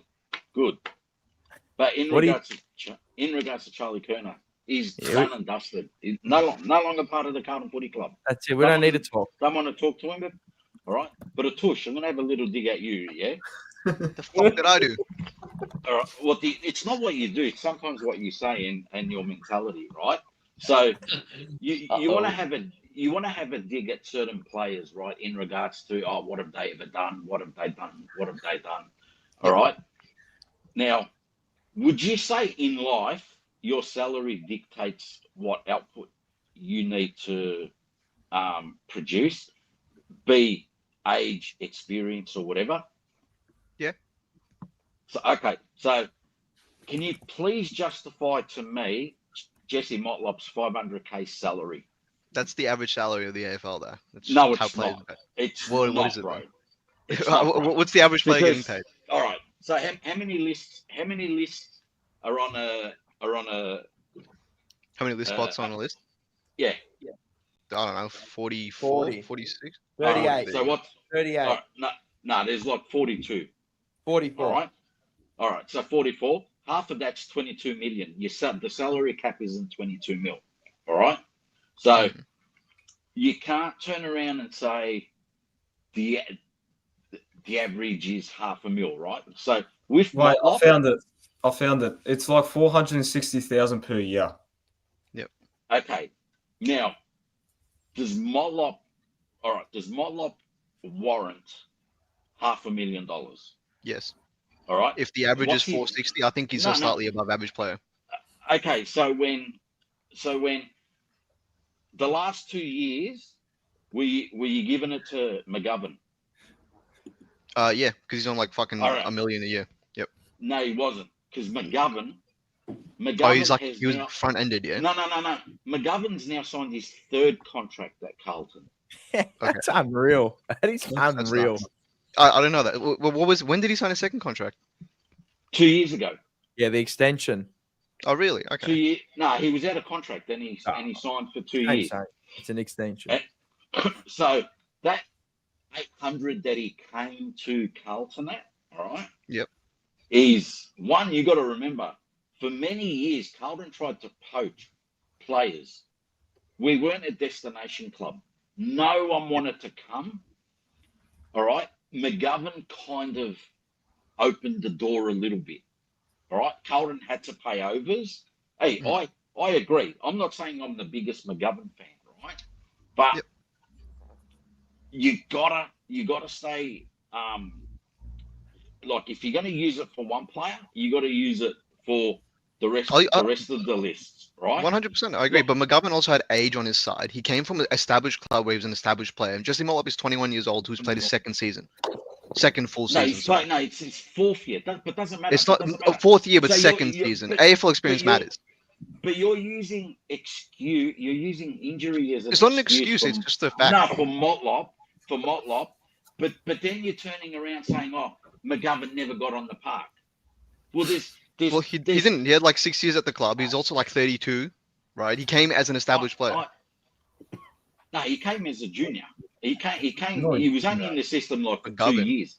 Yeah, 2. He was Jeremy McGovern's brother. younger brother. So okay, regardless, how old was he when he came to the club? He might have been 21, 22, 23. McGovern at our club? He wasn't. I don't think so. But I could be wrong. How old was that? Wasn't he mid-20s? Yeah, he had to be. What club's paying a 21-year-old $800,000 a year if you're not Nick Gatos? It was 25. 25. 25 years old. 25 when he came to the club. 25. Yep. It's a big difference from 21. Okay. So he already had double Jesse Motlop's entire like footy experience when he first came to the club. My point for Jesse Motlop is not really the salary, it's how long he's played. It's the sample size of games he's been given, which this year I don't even count this year as a good like example of what Jesse Motlop can be. Right? Because he's played midfield time and I've run through the stats, I actually looked at all of his heat maps. Yeah, okay. Yeah. Okay. But looking at a heat map, only tells you where the player I also looked at centre bounce attendances. I also looked at centre bounce attendances, and he had the most out of like any small forward in the league. Yeah, but would you also say and agree with me on this that one, I recognise that probably the hardest position on the ground is a small forward, right? And the niche to being a small forward is you have 6-7 touches, you kick 2-3 goals. Yeah. Jesse Motlop played a full year this year. Yep. he got midfield time, so he got added bonus and backline. But he got added bonus to what other small forwards in the comp don't get in go into the middle, get your hands on the ball, all right, get some confidence up, and the bloke was still only touching it 5 times. I agree, he's a shit midfielder, but how do you want to kick goals from like behind the centre bounce? That's where most of his touches are. Bro, I've seen him on multiple occasions get run down by tall backs when he's been three meters in front. Can I say that is also because he's running suicides across the field. Yeah, he's also running. He's running to the back line. He's running like 300-meter sprints. No, but this is him running for goal with the ball. Yeah, no. After he's just come back from the back line, because like if the club highlights it, they literally put a spotlight on him and like, look how great this is, and he goes from the forward line to the back line and then back to the forward line. Why are we highlighting this? Why the fuck is he not just staying in the forward 50? I get it. Can I just say, Morris, what have you got against Motlop if the average wage is $460,000? This is not for a junior. He's there in a few years. What did you think you're going to pay Motlop if you wanted him to stay? What did you think you were going to pay if the average wage is 500 grand, let's say, to make it easy numbers, right? What do you think you're going to pay him? Are you paying Fogarty 500 grand? What do you think you're going to pay him? Fogarty isn't up for another contract. No. Motlop came off a $500,000 contract, not signed a $500,000. That's an average wage, bro. It's the average. It wasn't 2 wage. years ago. That average wage is now. But what I'm saying is, I don't like Motlop. I don't think he'll play next year. Why? Yeah, because do you not like Motlop this year? Do you not like Motlop for the entirety of his career? Were you also saying this in like 2023 when he kicked like 27, 28 goals? Motlop as a player. Okay. All right. I think that he gets a few credits because of his surname. All right, and his father and his uncle weren't that chop. All right, they were flash in the pans. One of them played in a very good side. All right.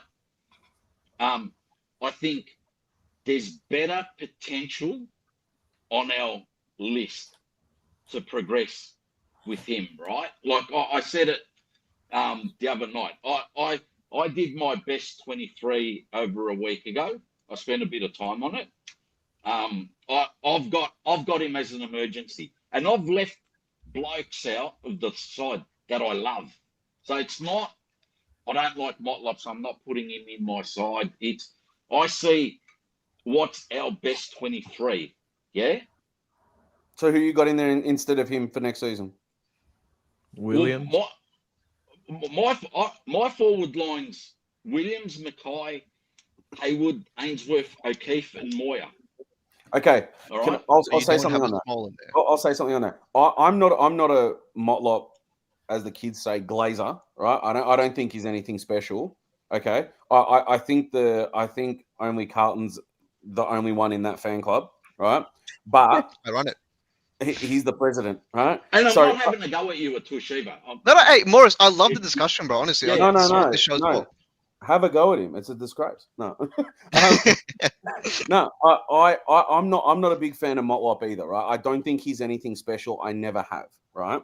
But the other day, Atush was saying this to me. We were discussing it as well. And if you look at how if you look at how many games he's played and how inconsistent that has been, and how we haven't seen a proper run of what he can do other than this season, which was a terrible season.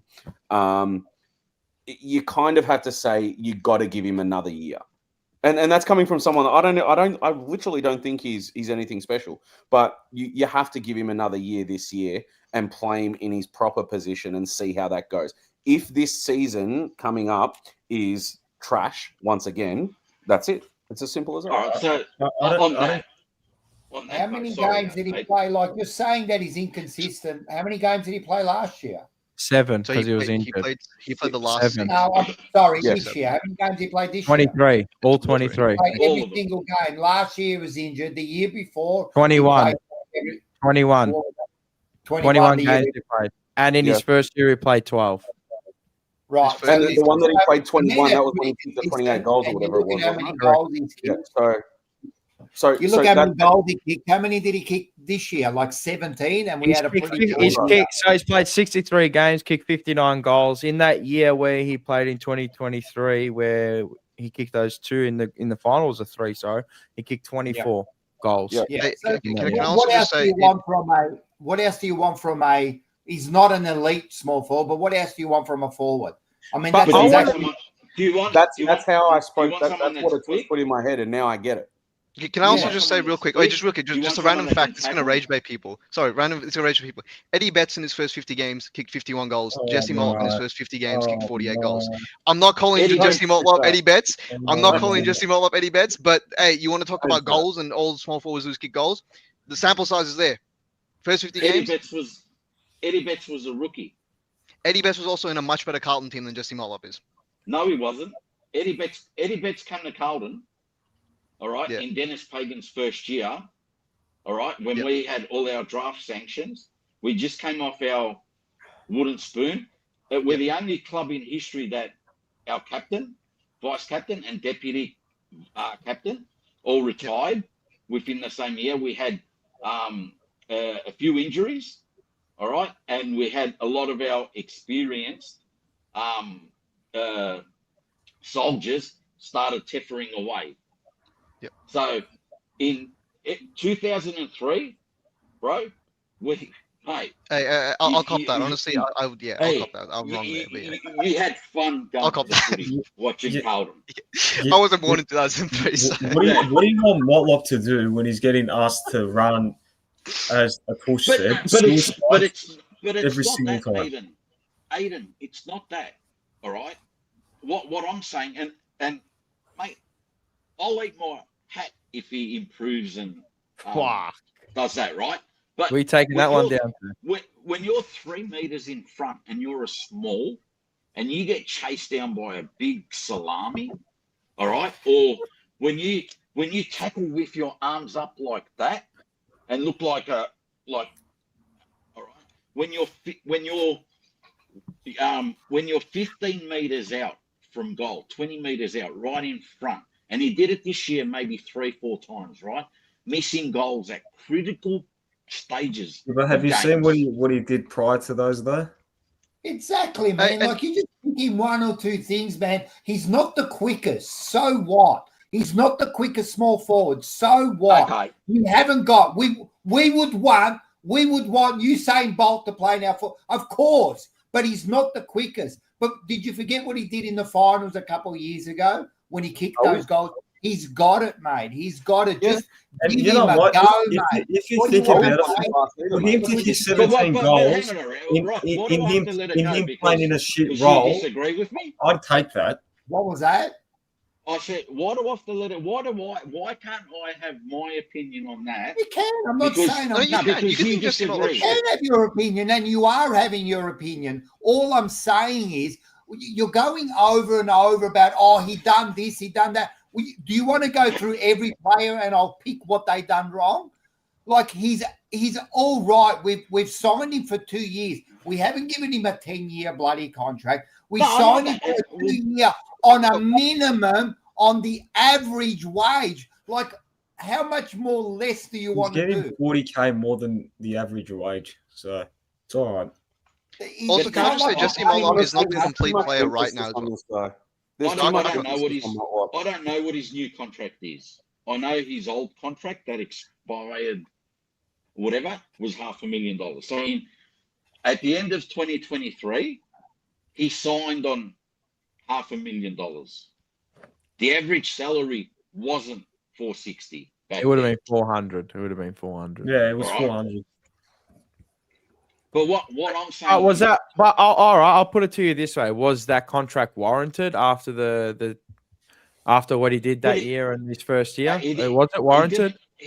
But he didn't sign at the end of the year. When did he sign? He would have signed mid-year. All right, or at the start.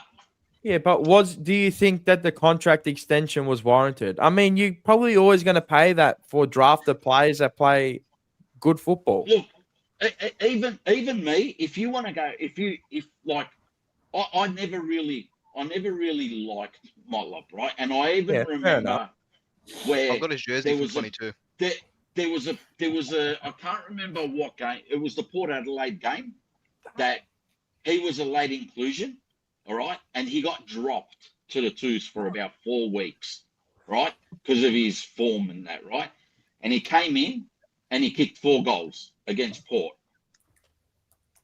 All right, now that's hunger, all right, but you do that once, twice, and then it's, hey, you know what, I get a game, I can do whatever I want, right? And he's not the only bloke on that side that does that, right? And where I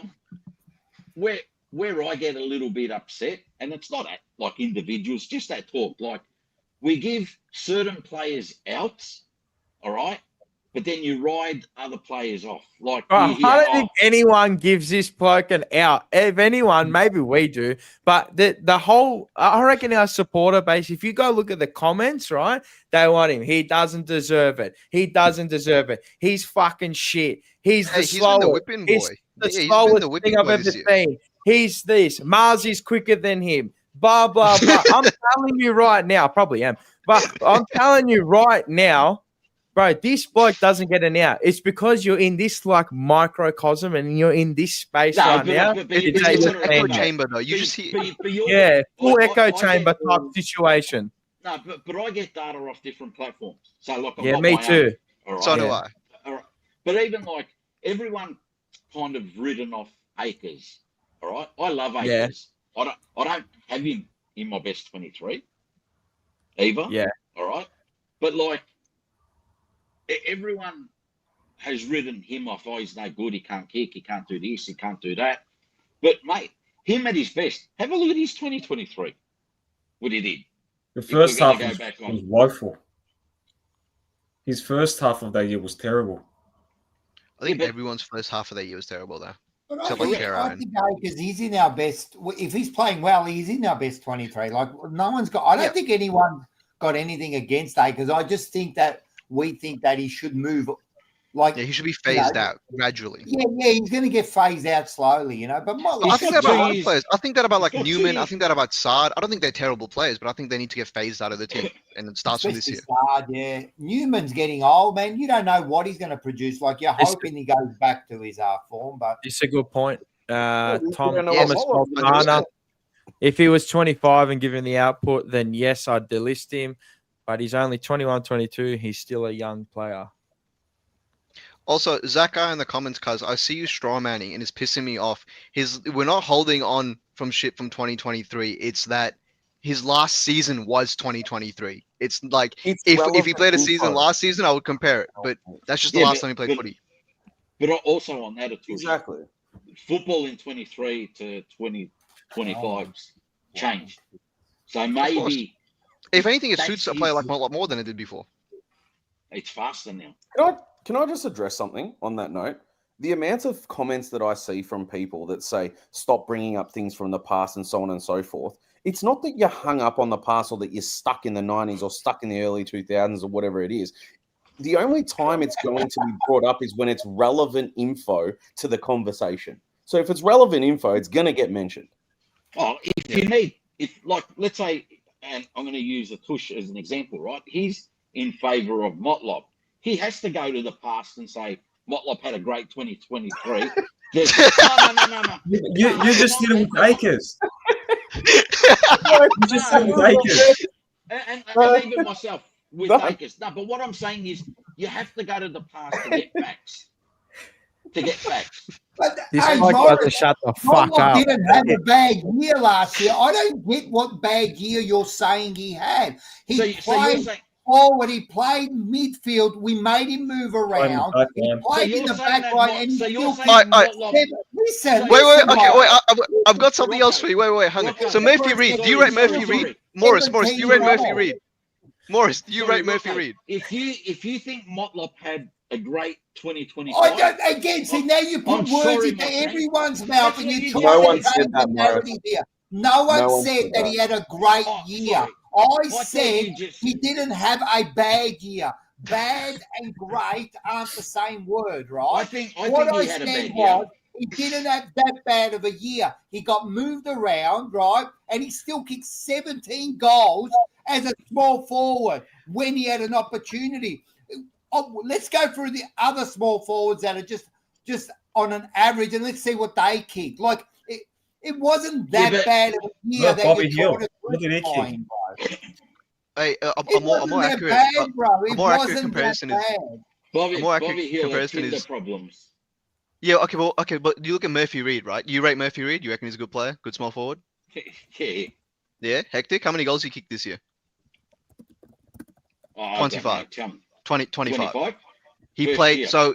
so Jesse Motlop this year had I think 101 centre bounce attendances. So that's about 11% of our team's centre bounce attendances, and he kicked 17. Yeah, Jesse Motlop also had 60% of his touches behind the middle part of the ground, so in the middle third and the defensive third of the ground. Right, Murphy Reed stuck his fucking head in the forward 50 in a much more functioning team, in a much more functioning forward line in Fremantle. Right, I get that, Atush, but when you play in the middle, all right, I'm going to ask you something. All right, if Jagger, but how are you supposed to kick goals from the All right. defensive 50? I get what you're saying. all You get touches, all right. but If Jagger Smith averages 10 touches for the whole year, yeah, all right, are you going to Bro, say this bloke's no, a hostage. He's a hostage in your eyes. He's a hostage, cuz. As Manny Costa would say, Ray, stop treating the players like Oz kickers, Ray. Time to get out there and get the fucking job done. It's AFL footy, bro. That's exactly Bro, right. You I about to feel drop like- a drill album or something? Huh? Can I just say something before? Can I just say something before we go? This Zach R, man, this bloke here is a stalker. Rocco is the biggest anti-Motlop. Mate, I gave it to him when I had to give it to him, but I thought last year he was Belly hard up, done. cuz. Belly up. I thought he was hard done by, and I don't think he had a bad year. And another thing, Zach, mate, people can change their mind. Mate, someone says something a year ago and you fucking hang it on them for the rest of their life. I guarantee if we put a microscope on you, you wouldn't be fucking so smart either. So I think he deserves a 2-year contract at a minimum, at an AFL average. That's all I'm saying. I'm not saying he's going to be a star. I think he deserves his 2 years, and that's it. They gave him minimum and they gave him an average wage, full stop. He was going to get 4 years. Hang on. Yeah. It makes no sense that it's the same bloke that is saying, why are you speaking about 2023, but he's hanging on to comments that you made at the start of the season. I know. Bloody hell, I mate. understand what you're saying, Morris, but I don't think Motlop, like he deserved his 2 years. It's no big deal. We're not going to get rid of all our small forwards. We need him. And I think if we give him a fair go, I think he can do well because we've seen it before. That's why we go back. We've seen it before. So we think he can do it again. That's it. Good old Johnny Holden. Morris needs to work at the club. The circle work he speaks is elite. Elite status. All right. What I'm going to do is... It's time to go! Got to make a few moves. Sammy, how are you? Mars, good boys. How are you? Oh, very well. It's time to go! Rocco got the ass again. We'll end it with him and snap. Aiden. But, hey, Snapper. mate, is this bloke asleep? What? He's got a headache from the model. How are you, cuz? How are you, boys? You well? Don't ever do that on the road. Man United won, so I love how our sports team dictate how we feel. It's just ridiculous, isn't it? I mean, if only the same could be said about Carlton. I'm going to start off with Sammy. How are you? I saw you there on Unfiltered. Great episode. Yeah, it was week good. on Tuesday is good. Like it, MySpace and all that jazz. And if you haven't checked that out, make sure you go across and check that out. 9 p.m. on a Tuesday, Unfiltered with Rocco and Andy. But what are we going to speak about with you? I mean, I don't know if you've joined in from the start. Yeah, I've been listening. Yeah. All right, we'll get your overall synopsis of everything. Are you going to go? I'm going to go, but I just want to leave you one thing. I just wanted to say to Sam, that Unfiltered episode, Loved it. You're very well spoken, mate. It was very good. Thank you, bro. I appreciate it. Only Carlton, you crap. Go away. It's time to go. Yeah, all right. Let's No, go that with them last all. one. We're going on. Yeah, we're going with the old younger crew right now, except for the two. I don't know if I'm young, but we've got what do we got? We've got 21. We've got about 855. We've got what 19 snappers, about as much 37, and we got Sam, who is 22. 22, and you got myself, who's an old bum at 31. So let's get your. Why don't we talk kilos? Oh fuck! I'm probably the heaviest here. You dickhead. That's what you are. That's what you are. You're a I'm not D1. talking about weight as in body weight. I'm talking about kilos. Just shut the fuck up. Shut up. Sam, overall synopsis of this week in Carlton. I wanted to get your overall synopsis, then I'm going to touch into one more point, and then, we'll end the show. We've got plenty of time, but yeah. Oh, I think it's the right choices at the end of the day. I would love Elijah to stay on. Personally, I love the IQ that he brings to our team, and just he's a bit of a point of difference, I feel. But again, I'm not losing sleep over the fact that he's been cut. His list spot has been cut. I think the right decision has been made by the club to, if he really wants his spot, the door is slightly ajar, and he's got to really work for it now. So honestly, I'm not against what they've been doing at all. I'm very happy with the fact that the boys got to be working for their opportunities now. It's not going to be given to them as, on a platter anymore. So I do think Will White was a little bit stiff, to be honest. I probably would have, if I had to pick between him and Flynn Young, I probably would have picked Will White, just my opinion. But hey, again, I'm not losing sleep over the fact that he's going to have to potentially work back into the team. So to be honest, hard calls, but good calls. So yep, they need to be made, don't they? I reckon he might get on the list anyway, providing that we only pick up 3 in the draft. So yeah, we'll probably pick him up. Schnapper, Yo, how you going? Good, man. How's everyone? Yeah, fantastic. When Morris is in the house, there's nothing better than listening to him circle worker for an hour over Jesse. He was talking that much that I was doing some stuff with the drill, and the fucking battery died. That's how long you were going on, Morris. The fucking battery died on the drill. What do you want? What do you want, mate? Like, let us get in there, mate. Now I've got to go back outside in the rain, get another battery to get the fucking drill working. Sometimes life's a bitch. Wow. We had thunderstorms before. We had fucking hailstones, everything. What did you make of Elijah Jackson, Mitch McGovern, and Will White? You forgot Elijah. I said that. We did. Jackson BINNS, well, seriously, like he got given the chance, but he never took it. He can play VFL, but he can't play AFL. Pretty simple. Nothing much to add there with him. McGovern, good signing. We couldn't get Buku Kamas, so that's not a bad option with McGovern. Plus his experience, so he's handy up forward and down back, so can't go wrong with that. In terms of Will White, I was a bit surprised because he can kick the footy. I mean, look, you've got to make way for the kids that we're getting into the club, right? There's going to be a fair few. So maybe they see that he probably doesn't have an opportunity. As for Elijah, I'm surprised. This reminds me of the Brendan Favola scenario where the club is quick to wash its hands and push out the player as soon as they can and as quickly as they can. He's got an alcohol problem. Okay. And what other stuff? Okay. A big fucking deal. I'm sure the clubs have seen videos of other Carlton players, what they get up to. I don't see them being told to get the sack or to get delisted and find another club or you're not really getting a new contract.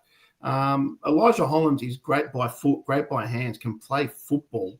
Boss talks about we want ball users. Well, he's one of them. And we see how good of a player he is when he's in the team. We look so much better.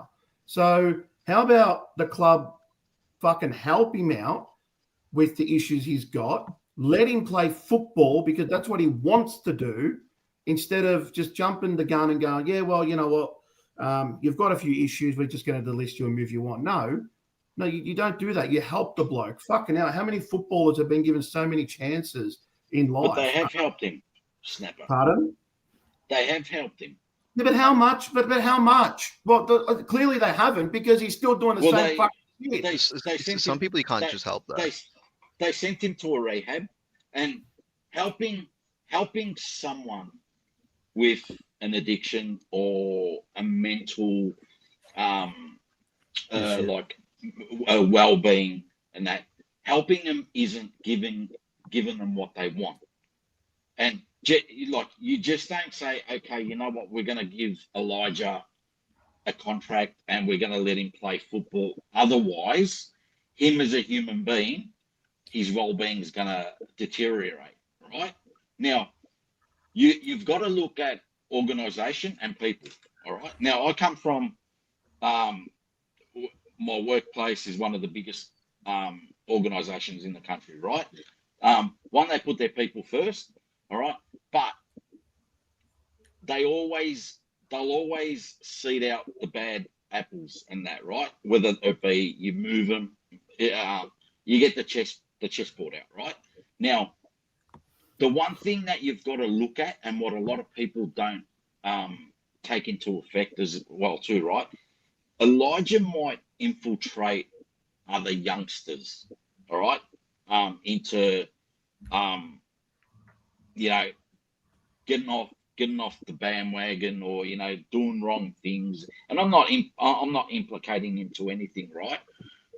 What if one of the repercussions on that is Carlton's known as this bad culture place, right? And Cody Walker all of a sudden turns around and says, no. I want to win premierships. You know what? No. I don't want to nominate anymore for father-son. These are the implications that you have to think about, right? I feel sorry for him, and I'm a little bit torn, because and I've stated from his first year, right? The best way that I describe Elijah Hollands is he is a Norm Smith medalist. Yeah, he is that good that on his day he'll just turn it on like that. All right, but you've got to put you've got to make that decisions for that foundation.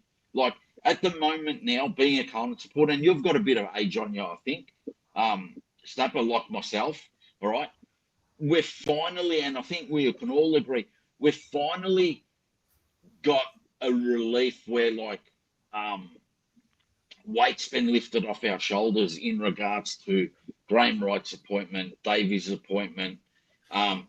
There's been hiring of new assistants and coaching in coaching spots. You know, Travis spoken about coming as the head of culture. These are massive appointments, and we're all starting to believe we had a shit 2025, and because of what's taken part in the last month or so, we've forgotten the season. And it's like, hey, you know what? No, but you kind of, hey, it's not bad being a Carlton supporter, because it's terrible. It's terrible. It's fucking terrible. What do you mean it's not bad? How is it not bad being a Carlton supporter? You don't see a future? I'll be back in a second. Hold on. No, I see a future, but it's not. You can't frame it that it's not bad being a Carlton supporter. I mean, we've been nowhere for how many years? Yeah, but you've got to forget that. We've got a flash in the pan in 23 and 24 in a finals appearance. But you've got to forget that.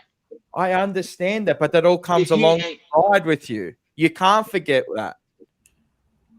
No, but you have to move on. No. That's what bandwagoners do. If you don't move on from it, all right, you won't get forward. I have moved on from it, right? I've moved on. A pathetic year. It wasn't bad. It was a pathetic year. One of the worst I've ever watched. Even nearly as worse as the one we won two games. It's the worst season I've watched, with the expectation that was put on them, and they put on themselves. it's beyond pathetic, to be honest. Yeah, but right? let's get back and now, to I know, right? And now that you want to go with Graham Wright, great appointment. I think he's done well for the club. I think he's done very well since he's been in.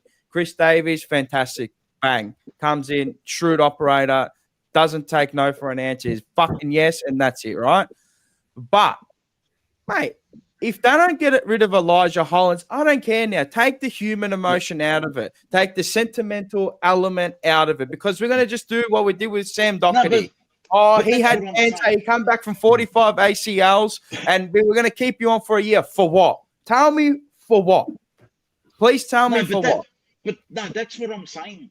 That's what I'm saying, Mars. No, but it hasn't changed. If he gets a spot on the list, the mentality still hasn't changed, because it's Carlton first mentality, and they're full of shit. Wouldn't that contradict what Graham Wright said and Voss if they keep him on the list? I want him to stay, but if it's Carlton first, and if they want a good culture, then wouldn't they just get rid of him? I don't think he'll stay. Why don't they get rid of Patrick Cripps then? I'm sure the club have seen videos of what Cripps has done in the past. Why don't they get rid of them? Why don't we just fucking get rid of every player in the AFL? He performed. He's so perfect. No player is perfect. No one is perfect. But the thing is, it doesn't. If Cripps has done shit off field, it doesn't matter. He plays every single game. If Elijah wants to be, I don't know. If Elijah wants to go snort coke, bro, like in the off season, go for it. I don't care. But as long as you're playing in the fucking season every single game and you're reliable, that's all we look for. Which is the thing, right? That's what. Look at him in the VFL. He came in the VFL for 2 weeks and he killed it because he just wants to play football. But Snapper, if all 6 of us play for the Carlton Footy Club, and we're all doing ketamine before a time trial, and I'm the only one that gets busted, all right? I'll tell you what, you're not doing the fucking time trial after you've done ketamine. Not that I know, but I've seen people that do it. They're fucking in a K-hole, bro. Come on, man. And I'm the only one that gets busted, all right? I deserve my whack just because you guys didn't, all right? And that's the issue, all right? Yeah, everyone knows that that there's a drug problem within the AFL, right? It's in the world. It's in society. But the AFL, like the AFL headquarters, have come out and spoken. Get caught, and you know, like I heard a few months ago, what's his name, Rory Sloane, speak, right? And he spoke about the drug policy, and he spoke about when he first got signed by Adelaide as a 17-year-old, and they sat him down and they spoke to him about the drug policy and how it was in his contract, this and that. He goes, I was bewildered. He goes, I didn't have a clue what they were talking about. His perception was, you do drugs, you get deregistered. You can't play football anymore. It's a leniency. Everyone's got a leniency. Depending on the individual and depending on the status of the individual, you got leeway. And that's how it always be. That's society. That is life. And your stars get treated to a different standard to the people that aren't stars. And it's as sad as it, but it's the harsh reality of life. It works everywhere in life. What I'm saying is that, like, what I'm saying, because I'm over like hearing this thing now, is that fucking Elijah. We're not throwing him to the wolves. We've given him his chances. Yes, I understand he is a human being and he is not a robot. Everyone makes mistakes. I've made plenty of mistakes in my life, and I'm sure we all have, and we all have watching. But in this football environment, how many years you got at the top? How many fucking years do you have at the top? If you cannot take the opportunity that you are being handed to, that you worked for, he worked to get there, right? And then throw it all down the drain and piss it up the wall, right? Oh, where do you leave yourself? Where do you leave us as fans? You're going to leave a 50-50 split, maybe a 60-40 leaning towards give him another chance. But if we give him another chance, well, then the next one that does it, and we'll give him another chance. And we'll give him another chance. All I'm going to say is it's Carlton first, and if we're new Carlton, then you delist him. And I want him to stay.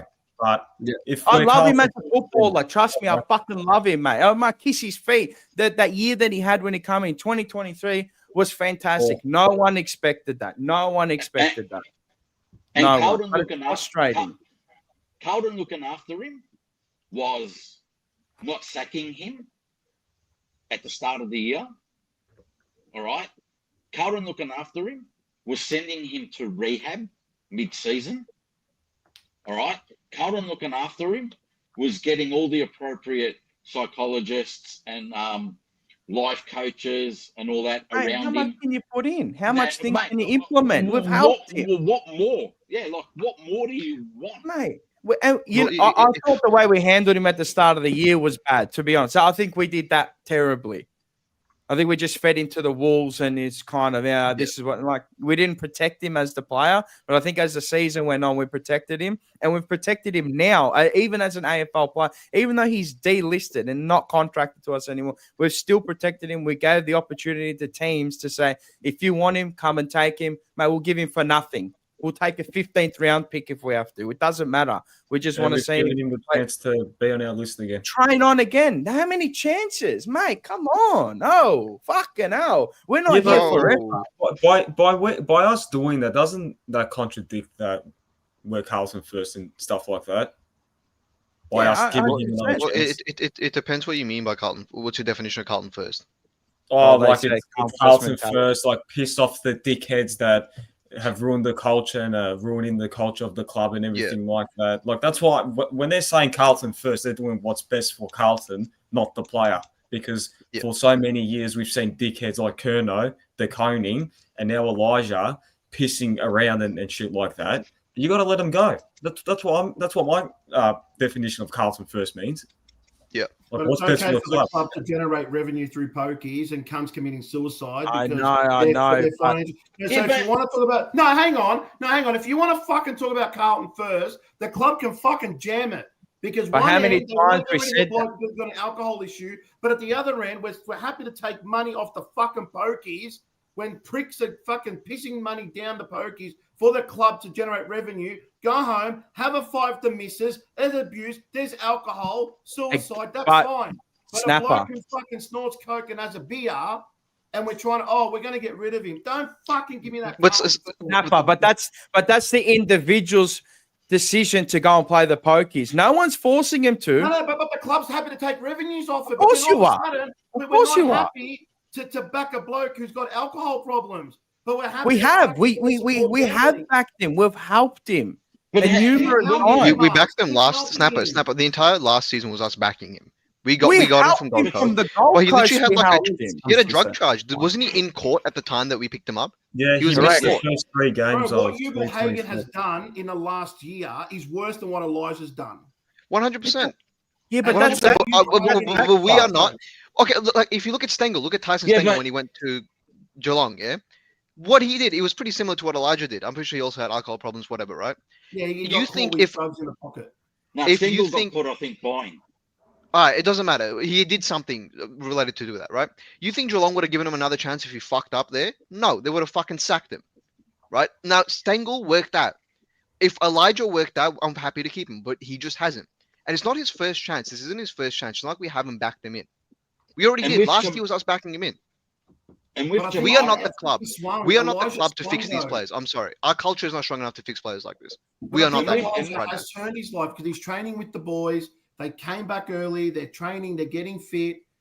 From all reports, he's doing really well. Like, yeah, so I agree with you with this. I brought it up before. Snapper, sorry, Atush. Sorry, Snapper. I'm gonna put it a little bit more simpler.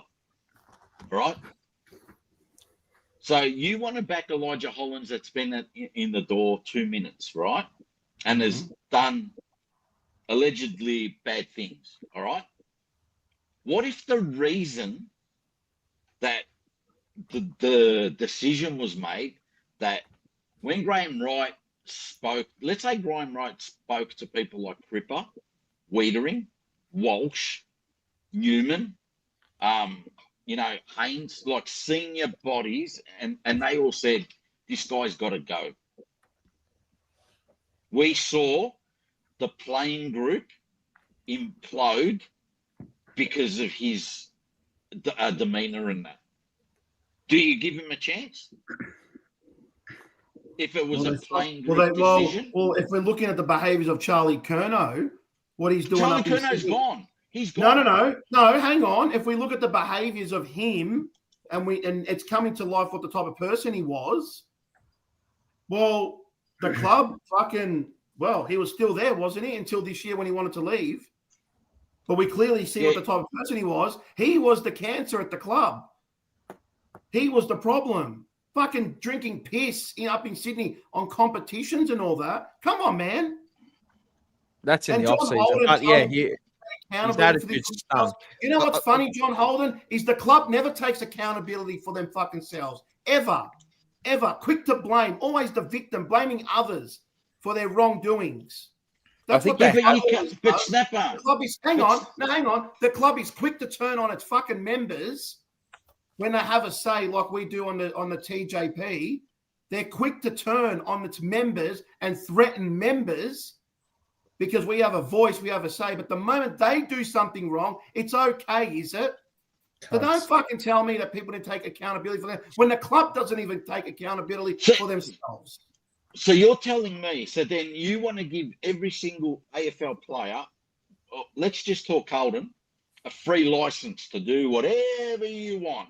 Because I'm not saying that. Responsibility. I've got a question. I'm going to butt in. I've got a question for Morris and Snapper, and I want to ask Sam as well. I want to get Sam's opinion first, right? Let's say, so we're giving Elijah the train on thing, and I asked this before as well, but I just want to ask you guys because you weren't here before. Let's say, we're giving him the train on spot, right? Let's say from now until the preseason, he has a clause in his contract where he can't drink alcohol and he can't take drugs, and he takes drug tests, he takes alcohol tests, right? Let's say he passes all of that. Let's say he passes that, trains well, has a great preseason. Would you be against him getting a list spot? I don't think you can fully. Oh, sorry. Yeah, mate. No, you first. Yeah. I just don't think you can fully trust that sample size of time. Like, it just, you got to wait until the business really starts for me. Like, he can do whatever he wants to get onto the list, and then you just never know that the same issues can pop up again. So I personally, I love him, and I wish he could turn his issues around, but I think enough is enough. Like, how long can you continue to talk about the same issues and let it infiltrate the playing group? Like, trust me, I really do hope he gets himself together, but it probably just can't be with us.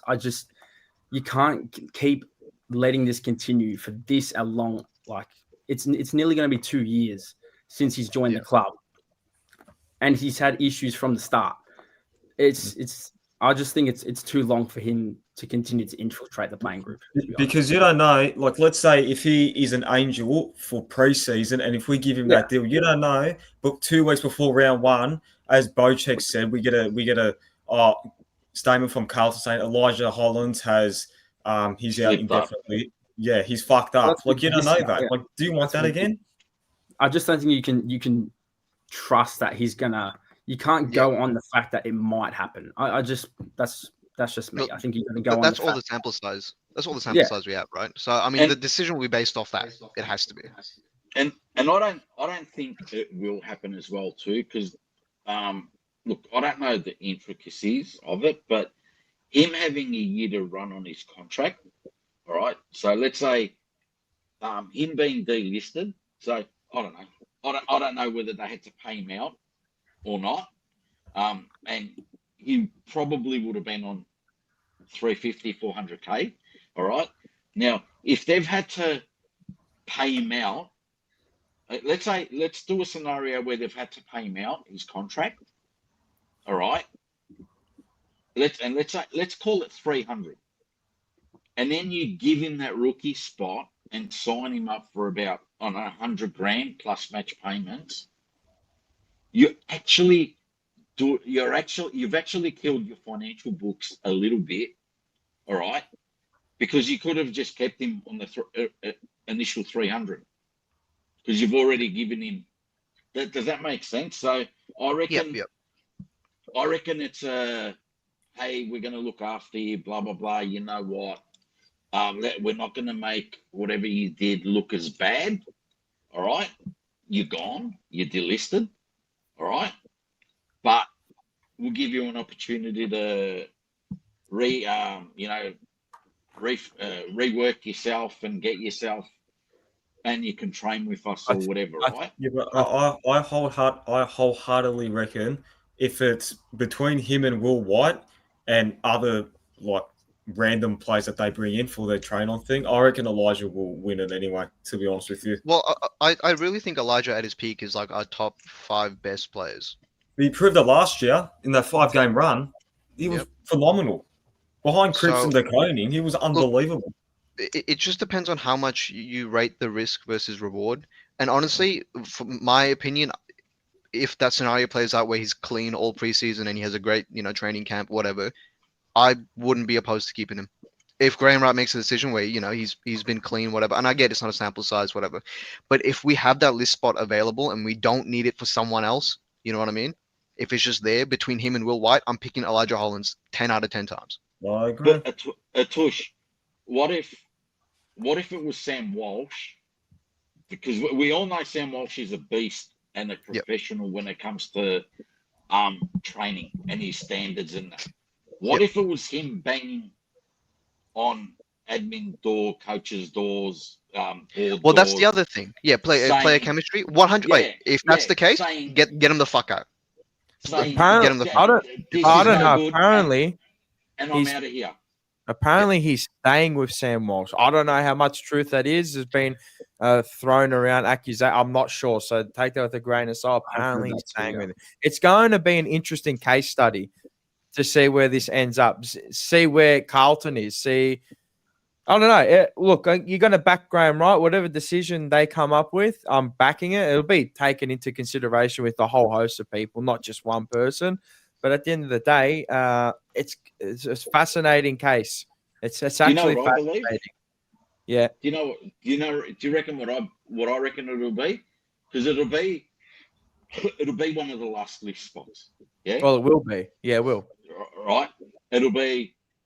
Carlton have decided to. Carlton have picked up. Blah blah. They haven't picked up Elijah Hollands. All right. Well, move on. That's it. And that's it. It won't be heard of anymore. Yeah. Simple as that. Yeah. To finish off this one, because the weekly roundup, we had Josh Fraser. He spoke to the Carlton media team. Thought it was a good little 5-minute chat. I mean, how much are you going to take out of it? I took a little bit out of it. It was interesting to see why he came across. I know ins and outs of it, but I can't share the details. But he said that Graham Wright played a pivotal role in him coming to the club as well. I spoke to Vossi, but I got out of it that Graham Wright played the pivotal role. Now, I'm not too sure what you take out of that. Obviously, would have met with Michael Voss. I don't know what his opinion is of him, but I don't know. I've got something. I think he's going to bring something different to our forward line, meaning coaching wise. It'll be, I reckon it's a similar type setup to the Collingwood's forward line if you look at it on paper. The type of the dynamics. How do you know the ins and outs? I love this bloke, Zach R. I'm just going to feed you shit. I'm going to feed you that much shit next year that you're just going to question everything I say. Anyway, but I think that he's going to change the dynamics, how we enter the forward line. Well, he's not midfield, but the way that it operates, obviously. If you look at what he did with the Collingwood, they want a flag under his tutelage in the forward line. So, look, I don't know if any of you have watched his 5-minute interview, but just to get a take on him, on his words, his opinions. I'll be honest, I actually haven't watched the interview. It's probably the only one I haven't watched, but yeah. I just it can't be worse than what it has been. Sure, someone that actually knows. Don't say that, bro. Please, bro. The amount of footage and things that they watch, and obviously someone coming from a different environment, you just surely think it can't get worse. But obviously, there's a small chance that it could, and the behaviors of the players remain the same. But I think it'll give us a completely different look, and it's also the personnel changes that we've had. Having one less tall, I think it'll make us a lot more dynamic and hopefully open and create those chances like that we see Collingwood and like a Hawthorn, for example. They've got so much space in their forward line, but also the players also have to help themselves. Like we didn't see Charlie Curnow helping himself a lot this season and leading up to the ball. He wanted to get in wrestles. He wanted to have the ball kicked on his head. So he also has to instill the confidence in the players to be able to do these sorts of things and lead into the space and also get them to think that they also can make decoy runs and make plays like that as well, because be selfless. You can run to a certain position in the forward line and it opens up space for somebody else. So I think that's something that he's really got to instill into the players and think that, hey, you don't always have to be the one getting a goal assist or getting a goal. You can be helping the forward line out by just running in different patterns. So that's what I think. I've got two things to say. Sorry, Mars. Now that that Snake has gone, I'm never going to say his name again. Rat. I hate him. Yeah, that rat, Kerno. I'll just say his name. Yeah, but anyway, we have to now change our game plan by him going. Like we have to. And but you were changing that anyway. Yeah, well, they have to. You'd hope so, but now it forces them. Yeah, but the second thing that I'm worried about is if Harry gets injured or something else happens, who are we going to have? We can't rely on Kemp and Moya and O'Keefe. I don't think O'Keefe's a forward. I don't think he's a forward. He's a forward. I just don't think he's entirely ready to be thrown in the deep end next year, but he'll be a star. I'm with Morris. He'll be a star. Well, he broke the record for contested marks in his debut. He had 5. But, a tush. So me and Andy have a friend that mad Brisbane Lions supporter, right? Yep. And I remember telling him last year about Logan Morris.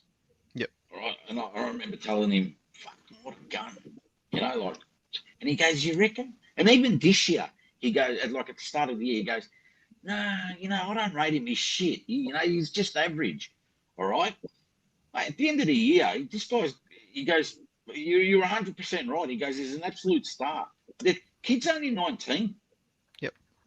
Do you know what I mean? Some players can just make it.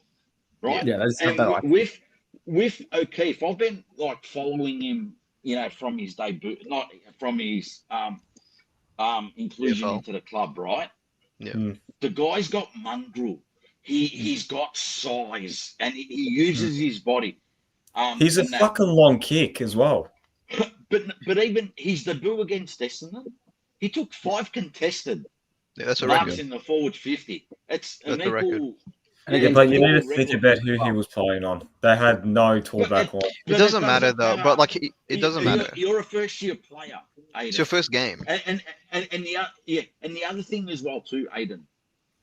The Harry Charlie combo never worked. One, they never hardly played together, and when it did, it never really worked. All right. The way I see it now is we've upgraded 2 small mid forwards that used to average 5 to 8 possessions a game. All right. We've upgraded them to 15 to 20 possession a game each, and they both kick 1 to 2 goals every game in Ainsworth and Haywood. So you've already got 2 players that have been in the system pretty much 10 years, just about, all right, have come from different environments and that, and they're gonna bring some input as well too. And also, like, the one thing, like, in around aggression and that with the coaches, mark my words, you're going to see the real Michael Voss next year. We better. We better. Yeah, all right. You're going to see unhandcuffed Michael Voss next year. Can't wait to see it, actually. And hopefully, I better see him put a player's head through a wall next year. Yeah. That's it. He also said, Josh Fraser also said that he's excited to link up with the players that were there when he left the Bullants or Carlton. There's about 10 or so players still there from his time there. So, and he also said about Harry Mackay that he's an enormous talent scope and he hasn't scratched the surface yet.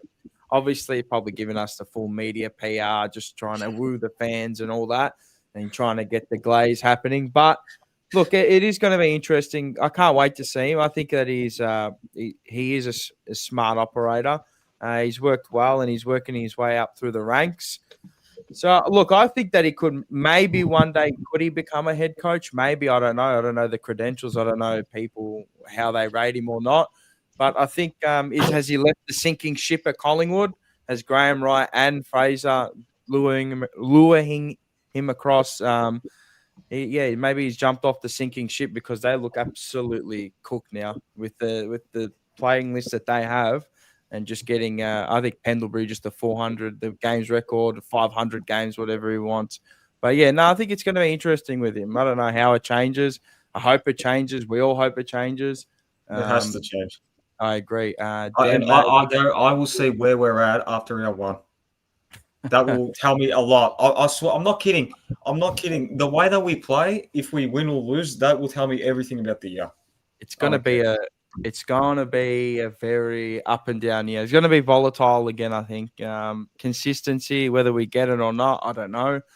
I don't think it could be grim or it might not be grim. I mean, I'm not sure anymore. I don't know what we're going to get next year. You just what if it clicks? Oh well, what if it clicks to make top 4 in the flag? Well, if we do that, then oh fuck this hey, party. Hey, Aiden, you would still sack Oscar. That's what you said. I'll invite Elijah. No, I didn't. I said if we made a prelim, I'd sack Boss. All right, bro. I think it's just a holding pattern. Yeah, I think people need to temper expectations. There's games where we're going to look unbeatable, and there's just games where you're going to go, "What the hell is that?" So it'll be a roller coaster. They did say that their KPI to win a flag is 2027, and that's not too far away. When did they say that? 2 seasons. 23. Yeah, 2 seasons. You get their 2022 KPI for the next 5 years. I think we just had a high turnover, just a massive turnover. So it's nearly impossible to predict. It's not as predictable as this year, I don't think. If you look at coaching panel, panel and players, haven't we lost like 15 people? Yeah, 15 person, yeah. 17 people. It's We've crazy. technically rebuilt. Yeah, we have. Don't say that word. People don't like that. Restructure, bro.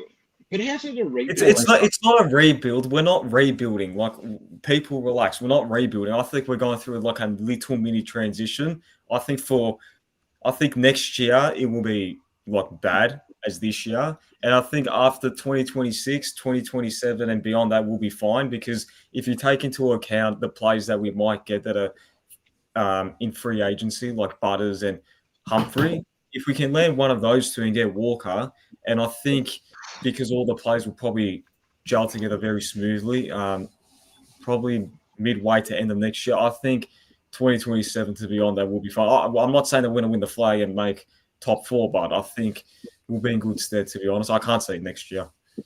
What do you actually... might... Yeah, go, Mark. Sorry, go. No, I was just going to say, I'm kind of leaning towards like moving into the future, right? In not going back to the old Carlton world of, looking at the Zach Butters and the, and Humphreys, this and that. Let's try and grow our own. All right. Like, what's to say that Ison isn't going to be an absolute star? You don't know if he's going to play any games next year. I know that. And you also don't know that Humphreys doesn't do a knee next year and he's going to be out for all of 2027. Yeah, this hypotheticals of what if. You got to go in like backing. Like, if we're going to go on the, you just got to educate again, right? Yeah, if you're going to go on the basis of forward planning of, hey, we need to go after big A graders in 2-3 years, then don't worry about what you pick now. If you've got pick 1 and 2, trade them for pick 3s and 4s and stockpile for those years. Does that make sense? Because Morris, what did you say before about Elijah Hollands, his contract? How much is he worth? No, I said I don't know what he's. Yeah, no, but roughly, how much money would it be on now? 300-400. Okay. Yeah, maybe. So if let's say there might have been a clause in his contract at the moment where the club may not have to pay him out, or they have to pay him out a certain percentage, right? So you don't just move on a player of that much money overnight, right? There has to be proper reason, and there must be behind the scenes of what they're planning for next year, right? Because you look at who they've got rid of: TDK, Sauce, Kerno, a lot. So you've freed up all this money. So next year, the club must have a big A-grade player coming to the club. You don't want, and this is why. You've got Snapper. They'd be on stupid that. not to. They'd be stupid not to pursue one. But you've got to remember Haywood, Florent, and Ainsworth. But they're not worth those big money, bro. It's huge money. What do you mean? Haywood's on like 800. You freed up TDK. Hang on. Florent signed a massive contract. He's on 700, I think. Yeah, 6-7. Longmire loved him. No, it's roughly about 750. All right, and Ainsworth isn't a cheap. He signed that year before. I think it was like 600, something like that. Yeah. All right. So what I'm saying, I'm not against it, but what I'm saying is we're starting to, and like I said it last week somewhere. You know, like going into the one thing I can guarantee everybody next year, we're going to have a very good VFL side for the first time. Well, that's what with a lot of senior players, right? Now, if you look at, let's bring in Zach Butters, let's bring in Humphreys, then you're writing off the Camperelli boys. You're not giving them a chance. You're not giving Wilson a chance. You're not giving Moyer a chance. You're not giving any of the blokes that.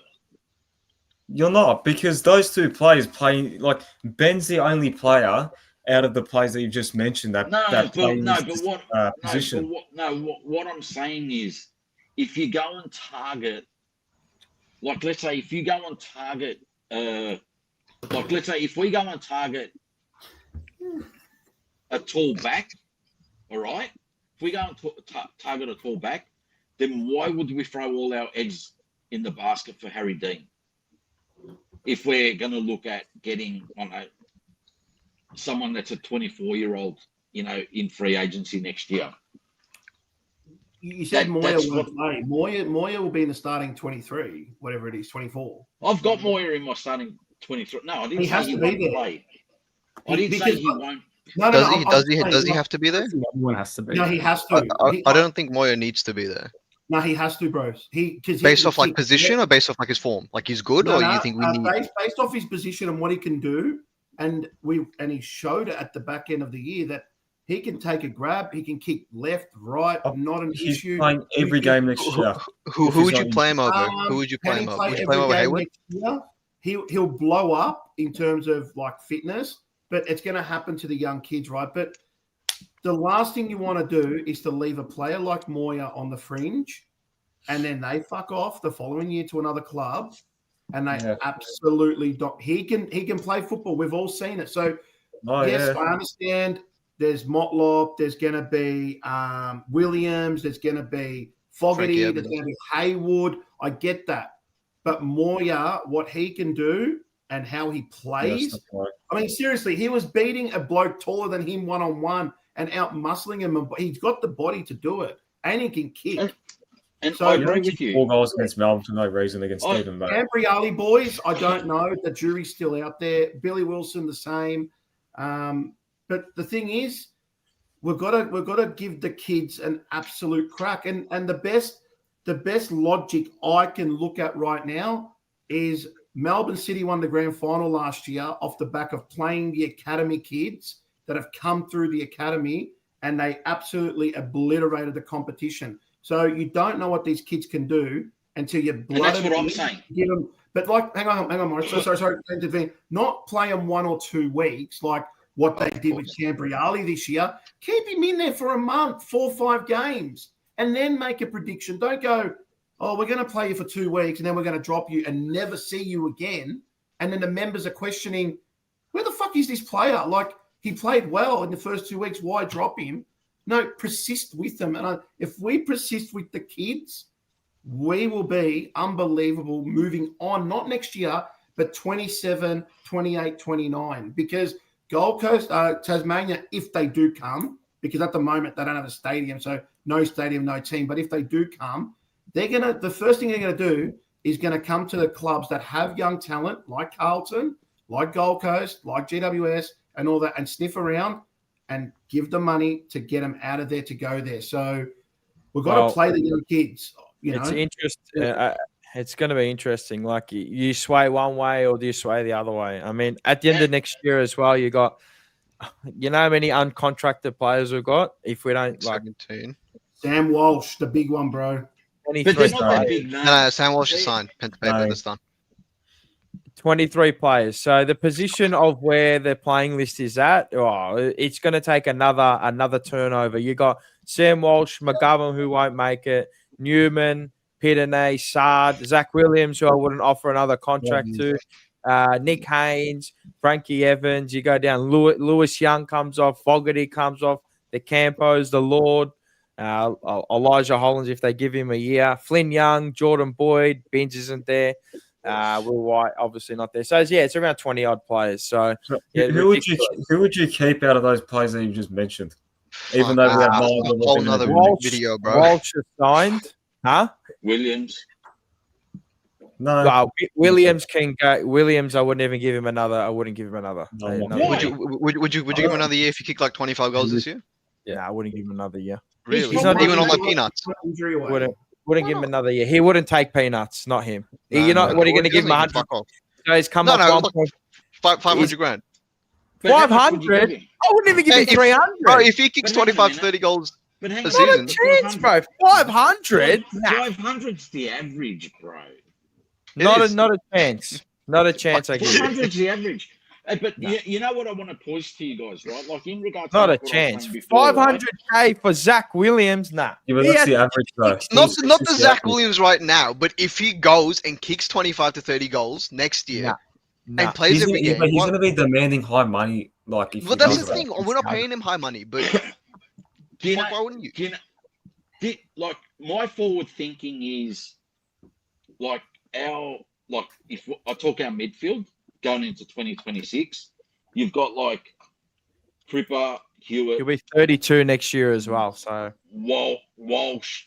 Move on. Jagger, Chera, like Lord and that, right? Butters. Now, yeah. No. But in 2027, yeah, Butters. You need to. I'd actually get Humphrey. You need to include. Why not both? Cody Walker. You need to include Cody Walker, right? Yeah. So who misses out?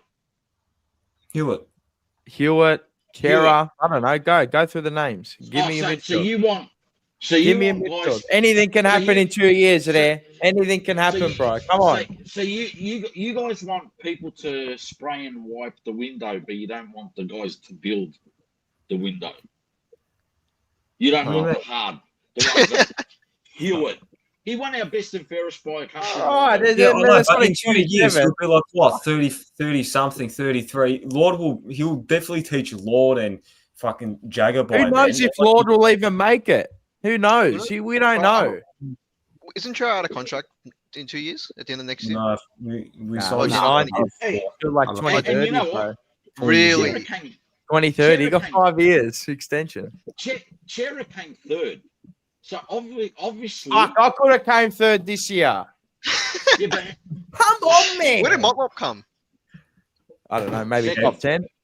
Second, I think. Yeah, as he should have. Because of his heat map.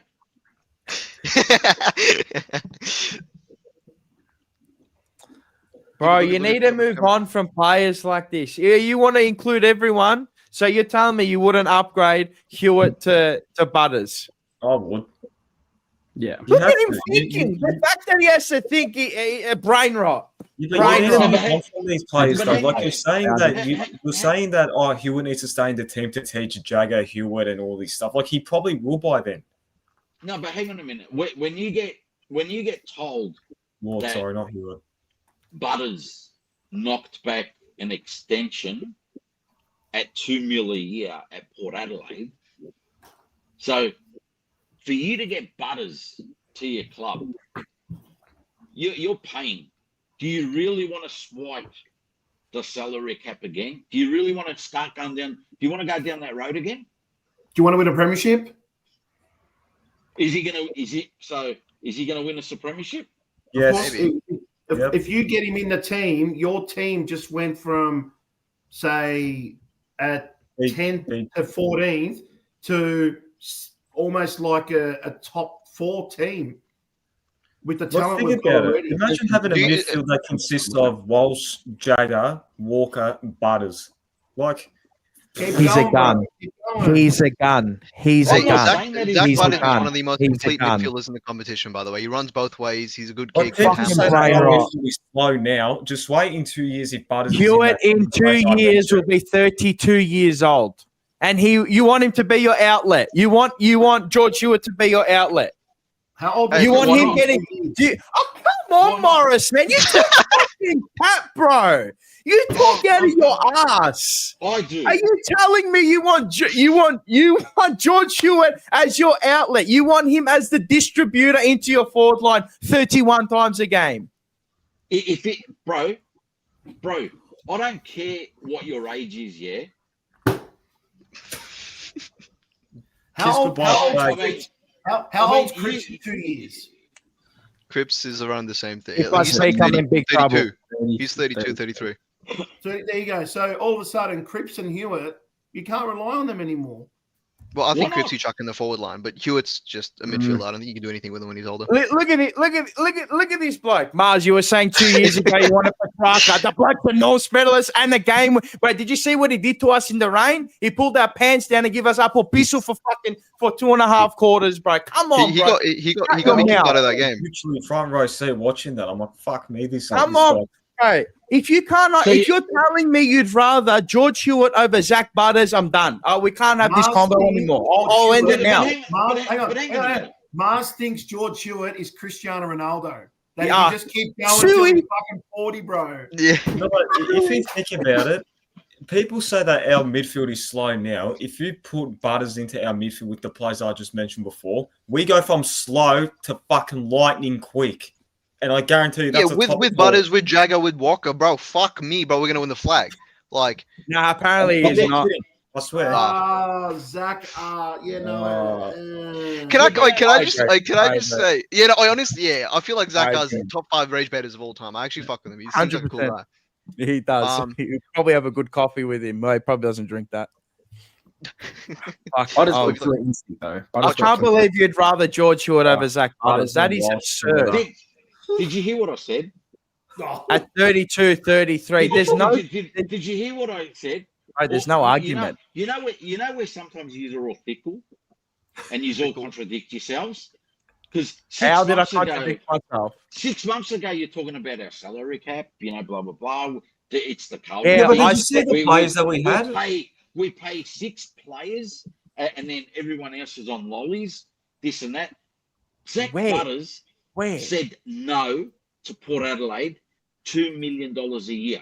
Yeah, because he's pushing free aid, FA. No, meaning, and it was only a 2-year deal, by the way. Yeah, that's fine. All right, meaning, for when he comes out of contract next year, all right, what do you think you're going to sign him for? $1.5 million.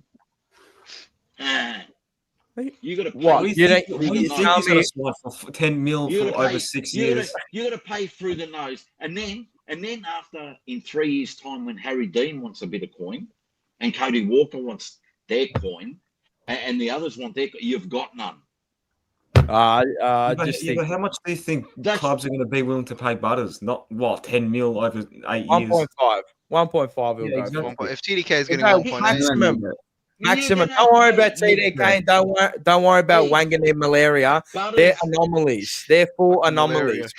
100%. Because St Kilda have got a money laundering business where they're selling bodies. They're selling kidneys, bro. Don't worry about them. They're just throwing the kitchen sink at anyone that was available. I'm telling you right now, Zach Butters will not go for more than 1.5 million a year. The thought of seeing Butters and Walsh play together. Fuck man, Jesus Christ! And you know where Butters will end up if he does move. Here we go, Western Bulldogs. They were going to say Geelong or something. Okay, Bulldogs. No, it's not. All right. I think by us getting the coaches in from Port Adelaide, like Chris Davis, and apparently we brought in. I think we got like our head of development or our VFL coach coached Butters at one point, and Voss and everything like that. I think that puts us in a great position to get Butters, honestly. And I These think absurd numbers. I think they will be going through his head, saying Carlton have got this, that, and that. I want to go there to play with Walsh and Jagger. The question is, does he want like a complete fresh start and not any of the new coaches? So like the coaches that he's already had. Correct. Yeah, true. Hey, Snapper's feeling himself. Hey, Sam, why do you look like Stryber from Melbourne City, bro? I'm not gonna lie, I don't know who that is. I saw someone say goal on Saturday, Cody man. Walker. Someone said Cody Walker before. Cody Walker. It was a Bro, Cody you look Walker. like Stryber from Melbourne City, bro. Go back and watch his goal from Saturday, man. You look like him. Maybe I'm a dupe. He's an AI generated this bloke. But yeah, I can't believe you follow that league, Snapper, the A League. Just pot shots. Just the guy straight. We'll just catch you straight. He's going to be our best I'd player. rather watch the AFLW with Mitch Brown singing the national anthem. Here we go. Don't get started on that shit. No, Where's Vince? Bring Vince back in you. My club is giving me fucking success, unlike Carlton. 100% this is happening. 3.7 plus bonuses just for 1 year contract. Is that 3.7 million over the whole term of his contract? I just 1 a year, bro. Imagine if he gets. Let's wrap this up. I'm going to bring in Rocco. We're going to go all 7 of us in here. Very good chat. Hey, just real quick. And this has been a fantastic conversation. I'm glad everyone's up and about. This is the best, man. You don't get this nowhere. Nowhere. Nah. This is like a legal streaming. Snapper, I love you, Snapper, but you're off your face, bro. Mate, you telling me about, let's go back just quickly because I've been fuming over here, mate. You're telling me about Elijah Hollands, mate. What do you know that we don't know about giving him so many goes? I've got to know this. What do you mean? What do you mean? You keep saying we're giving him all this go, and what are we giving him? Rocco, no, the club's not accountable, Rock. The club's not accountable.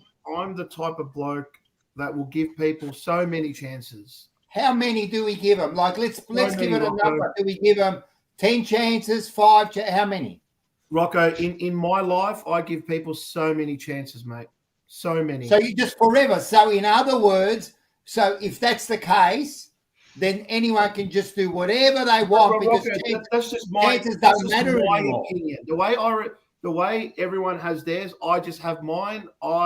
I'm the type of bloke that will give people just like we've given this club so many chances in the last 20 years, I will do the same to any footballer, no matter which player it is. You know what the difference is, Snapper? You know what the difference is? We love this. Haven't we said for ages, right? Haven't we said it's all about the culture at the club?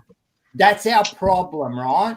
That's our problem. And Elijah, we got him 2 years ago. He was in court. We gave him a chance. Now, you got to understand one thing. You just said, he's had a few drinks and that. It's not that. You know that.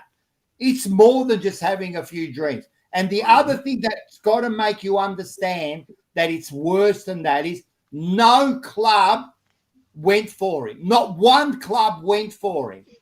And he is such a top 5 player and not one club approached him. What does that say, Snapper? I know where you're going. Rocco. I understand. I understand, mate. But I'm just looking at him as a footballer and what he can do. I don't care about the footballer. No, but that's what I'm looking at. What he can do for our team, and we know what he can do. And the back end of the year, he got himself right. And as you don't know that. You don't know that. He did that at the start of the year, and then he's been training. As I said, he's been training with the boys. So names like Sam Walsh and all that. And as Ayul said earlier, if they do give him a contract and he has a clause in it, I'd be happy to take him back. Yeah, Atush. Now, see, I don't say Atush because Atush in Lebanese is very disrespectful. I say Ayush. So yeah, because Atush in Lebanese, his name. Yeah, but that's just one downstairs. That's his name. If they've if they've let him go while he's still got a contract, no other club has approached him. Mate, this is more serious than what we know. Like, this isn't just having a few drinks. This isn't doing something quickly off the off season. This is bad. And time to get, you know what?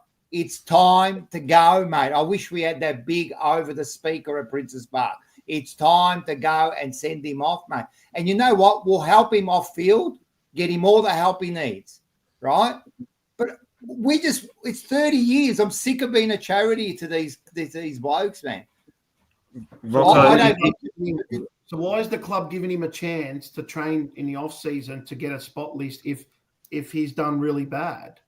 Wouldn't you just say, that's it, see you later, we don't want you here? I don't know if that's that's what I'm trying to say, mate. But that's a good point. That's probably their way of saying, hey, you know what, we're not going to give you a go, all right? But you know what? We're going to still look after you in your well-being, all right? You can still train with us and keep your fitness up, which might let one of the other 17 teams, all right, come in when you have to do a medical in that, where it might help you on the medical side of it. Yeah, but if he's toxic at the club around the players, you wouldn't have him there in the first place. You'd say, see you later, pack your bag. But he might be on a training program with the reserves or by himself or with. But he's not, Morris, because he's around senior players. No, but they haven't said that. They just said that he'll be able to train. They haven't said team training. That's what maybe this is a way snapper of saying, listen, we've delisted you, right? We'll see what you can do in the off season. Yep. We'll see how you go. We're going to keep him and then maybe have a word. But at the moment, delisting him, I think, is the best thing we've done because it's showing that we're not going to take shit off anyone. Like, I don't care how good of a – mate, we are a toxic club, mate. Yeah. And you, Morris, I'm going to fire at you. You saying that you want to keep Hewitt instead of Butters in 2 years, I'm telling you, I don't know what you're smoking there, but – Did I say that? Right. I don't know. You were talking about Hewitt, Butters. You shouldn't even be putting them in the same conversation. Maybe what you should do is go back and rewind and listen again. And what I said, why would I listen to you a second time? I don't even want to listen to your first time. And Sam, while I'm here, Sam, you were fantastic on last Tuesday, man. That was a great episode, man. You're a star, man. And you were so good, man. We need to hear more of you. You all right too? No, I thought you away. Sam, you must have agreed with Rocco. With what? No, we just is this the first time on the emergency meeting? Yeah, first on the emergency. This is his first time on the emergency meeting. Well, I was going to ask you boys about a couple players. Your thoughts about? No one's talking about Matt Carroll, and no one's talking. I spoke of him a couple like last week about him, but yeah, I don't know. I think I'm of the opinion that Matt Carroll and Lockie Cowan are both in our best 23. That's just me personally. I got him. I don't think a lot of people agree with that opinion, and they're happy to put Sard and Newman in there quite quickly based off the fact that obviously they've got great leadership experience and they've done it before. But personally, going off what I saw in the back end of this year, I saw that these guys really stepped up in the face of like adversity, and I'd reward them on the back of that. Obviously, no one's a lock for round one until the week before. You've got to prove yourself throughout the whole preseason. I don't think anyone is. But me personally, I think they showed a lot that a lot of people aren't really talking about, and I think they should really be in the conversation to be in the back line in the opening parts of the season. What do you boys think?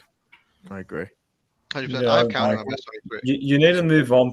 You need to move on players like Sard, and I don't know about Newman, but like primarily Sard. Like you need to probably warrant Carroll a little bit and play him in round one, honestly, over Sard.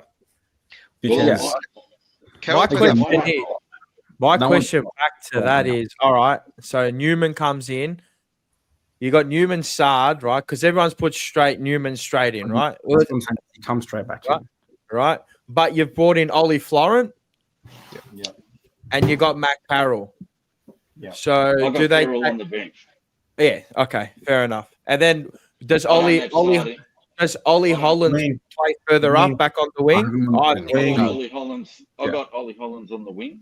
Yeah. And I know for a fact that Matt Carroll is highly touted. Of course. What are you going to do with highly regarded. What are you going to do with at the Akers club. then? You'll probably start the I season. love Chesser. It'll be him. I've got Akers as an emergency, and it kills me. I think Chesser. You got to I play want Chesser starting on a wing. Yeah. Cottrell. I don't have Cottrell in my best 23. I don't have him. We'll make it closer. Look at that. I got no Look facial. at that, man. Look at that, bro. Nothing. See? It's fucking Sam. It's the perm. It's the perm. Nah. I call it broccoli hair.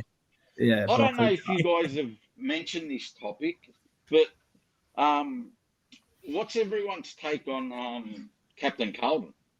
No, I'm not speaking about it. No. I'm not going to speak about it. Not that I just can't be bothered because that's another fucking topic and it's another bullshit and it's just political and I don't want to get into that. We're political. We have more than one Captain Carlton. Yeah, we got that true? Yeah, I think so. Apparently, we've got 3 or 4 Captain Carltons. Is that true? I'm one of them. I'm one of them. Morris is one of them.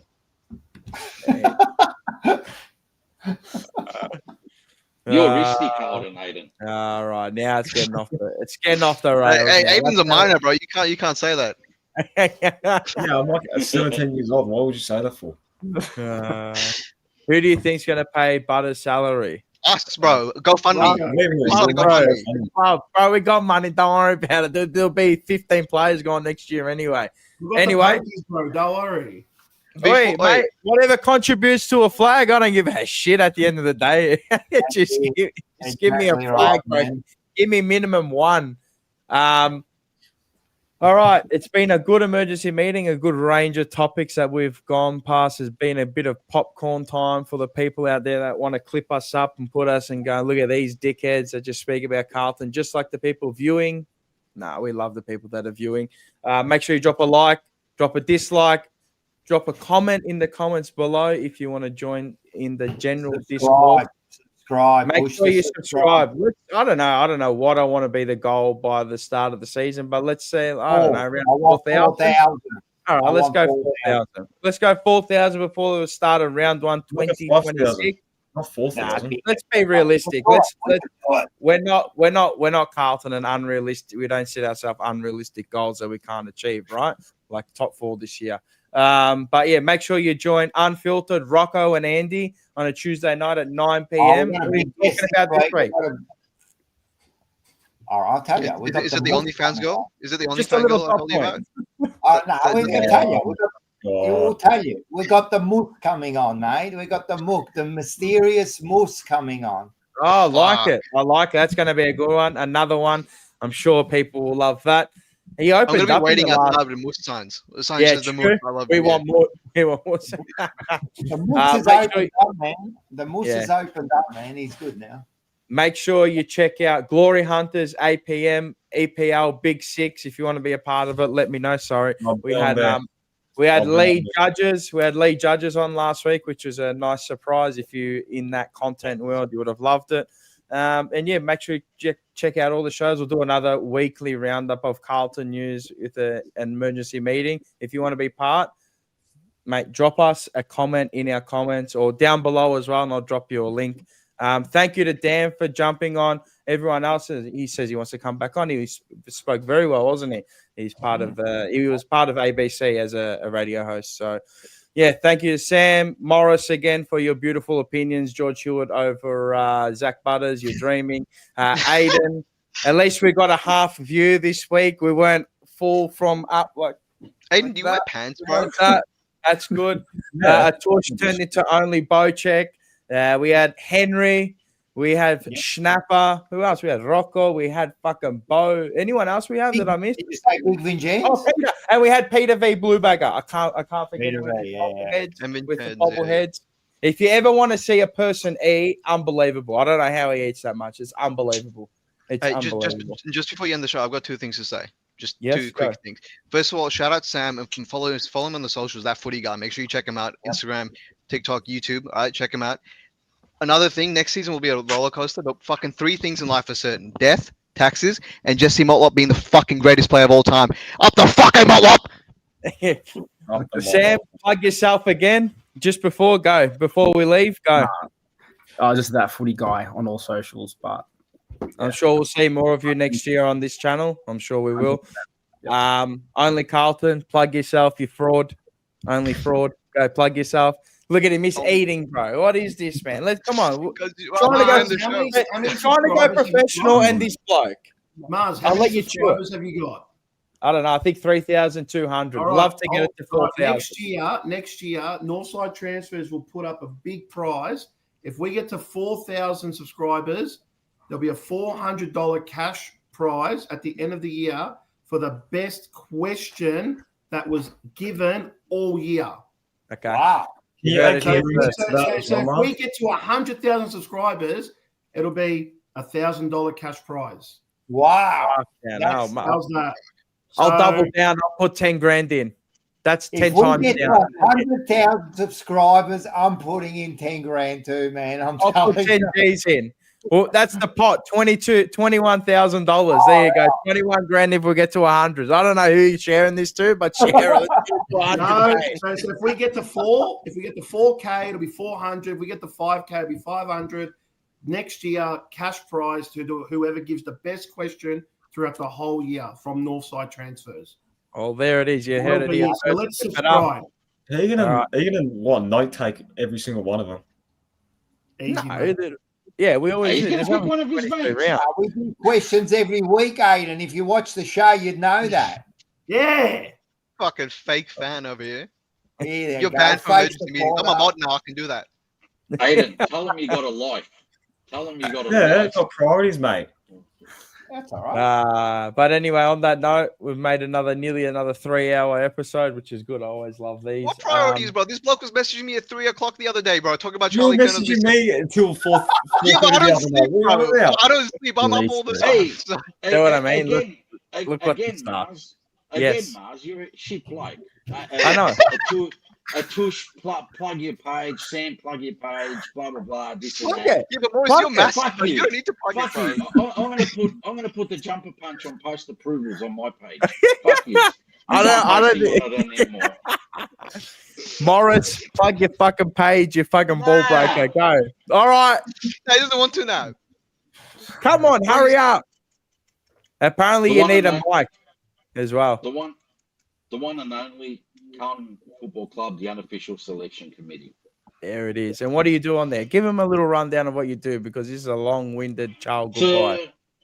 It's an open forum page on Run by you. Carlton that I founded. I don't know, maybe in about 2016, something like that. Nice. So it's got about 9,000 people on it. So if you want to get involved, I only allow Carlton people on there. So nice. I try to keep things to you can mention anything, just don't get personal. That's it, like in all chats. And there's one more plug, Rocco. Bada Bing history, yeah. Bada Bing history of Rocco every Monday. Tomorrow night we've got a big one, mate. So drop tomorrow night, and like, share, subscribe, and enjoy the history. There's been some interesting topics on there. I wonder if you're going to do the Louvre break-in. Yeah, see, I already know. He hasn't even told me, and I already know. It's like I'm a mind reader. How oracle, man. But Zach R's going to come in here and say, "But you predicted Butters. He'll be here next year." You did well there, Mars. Everyone watch tomorrow night. It's Louvre. It's got the Louvre flavour tomorrow. Nice. I like it. Well, thank you to everybody again. This has been another emergency meeting, a Carlton weekly wrap-up. Go the Blues. Thank you to everyone that's watched and everyone that's going to watch. And you've gone through another 3 hours if you got here. If you got to here, say that you got through. Comment in the comments below and say, George Hewitt is better than Zach Butters. Put that if you got to 3 hours. Zach Voss as well. We want him gone. There it Commentary is. just Anyway, as well while we're at it. yeah, there we go. If you got to 3 hours, the whole thing. 3 I'll win. comments per person. See you later.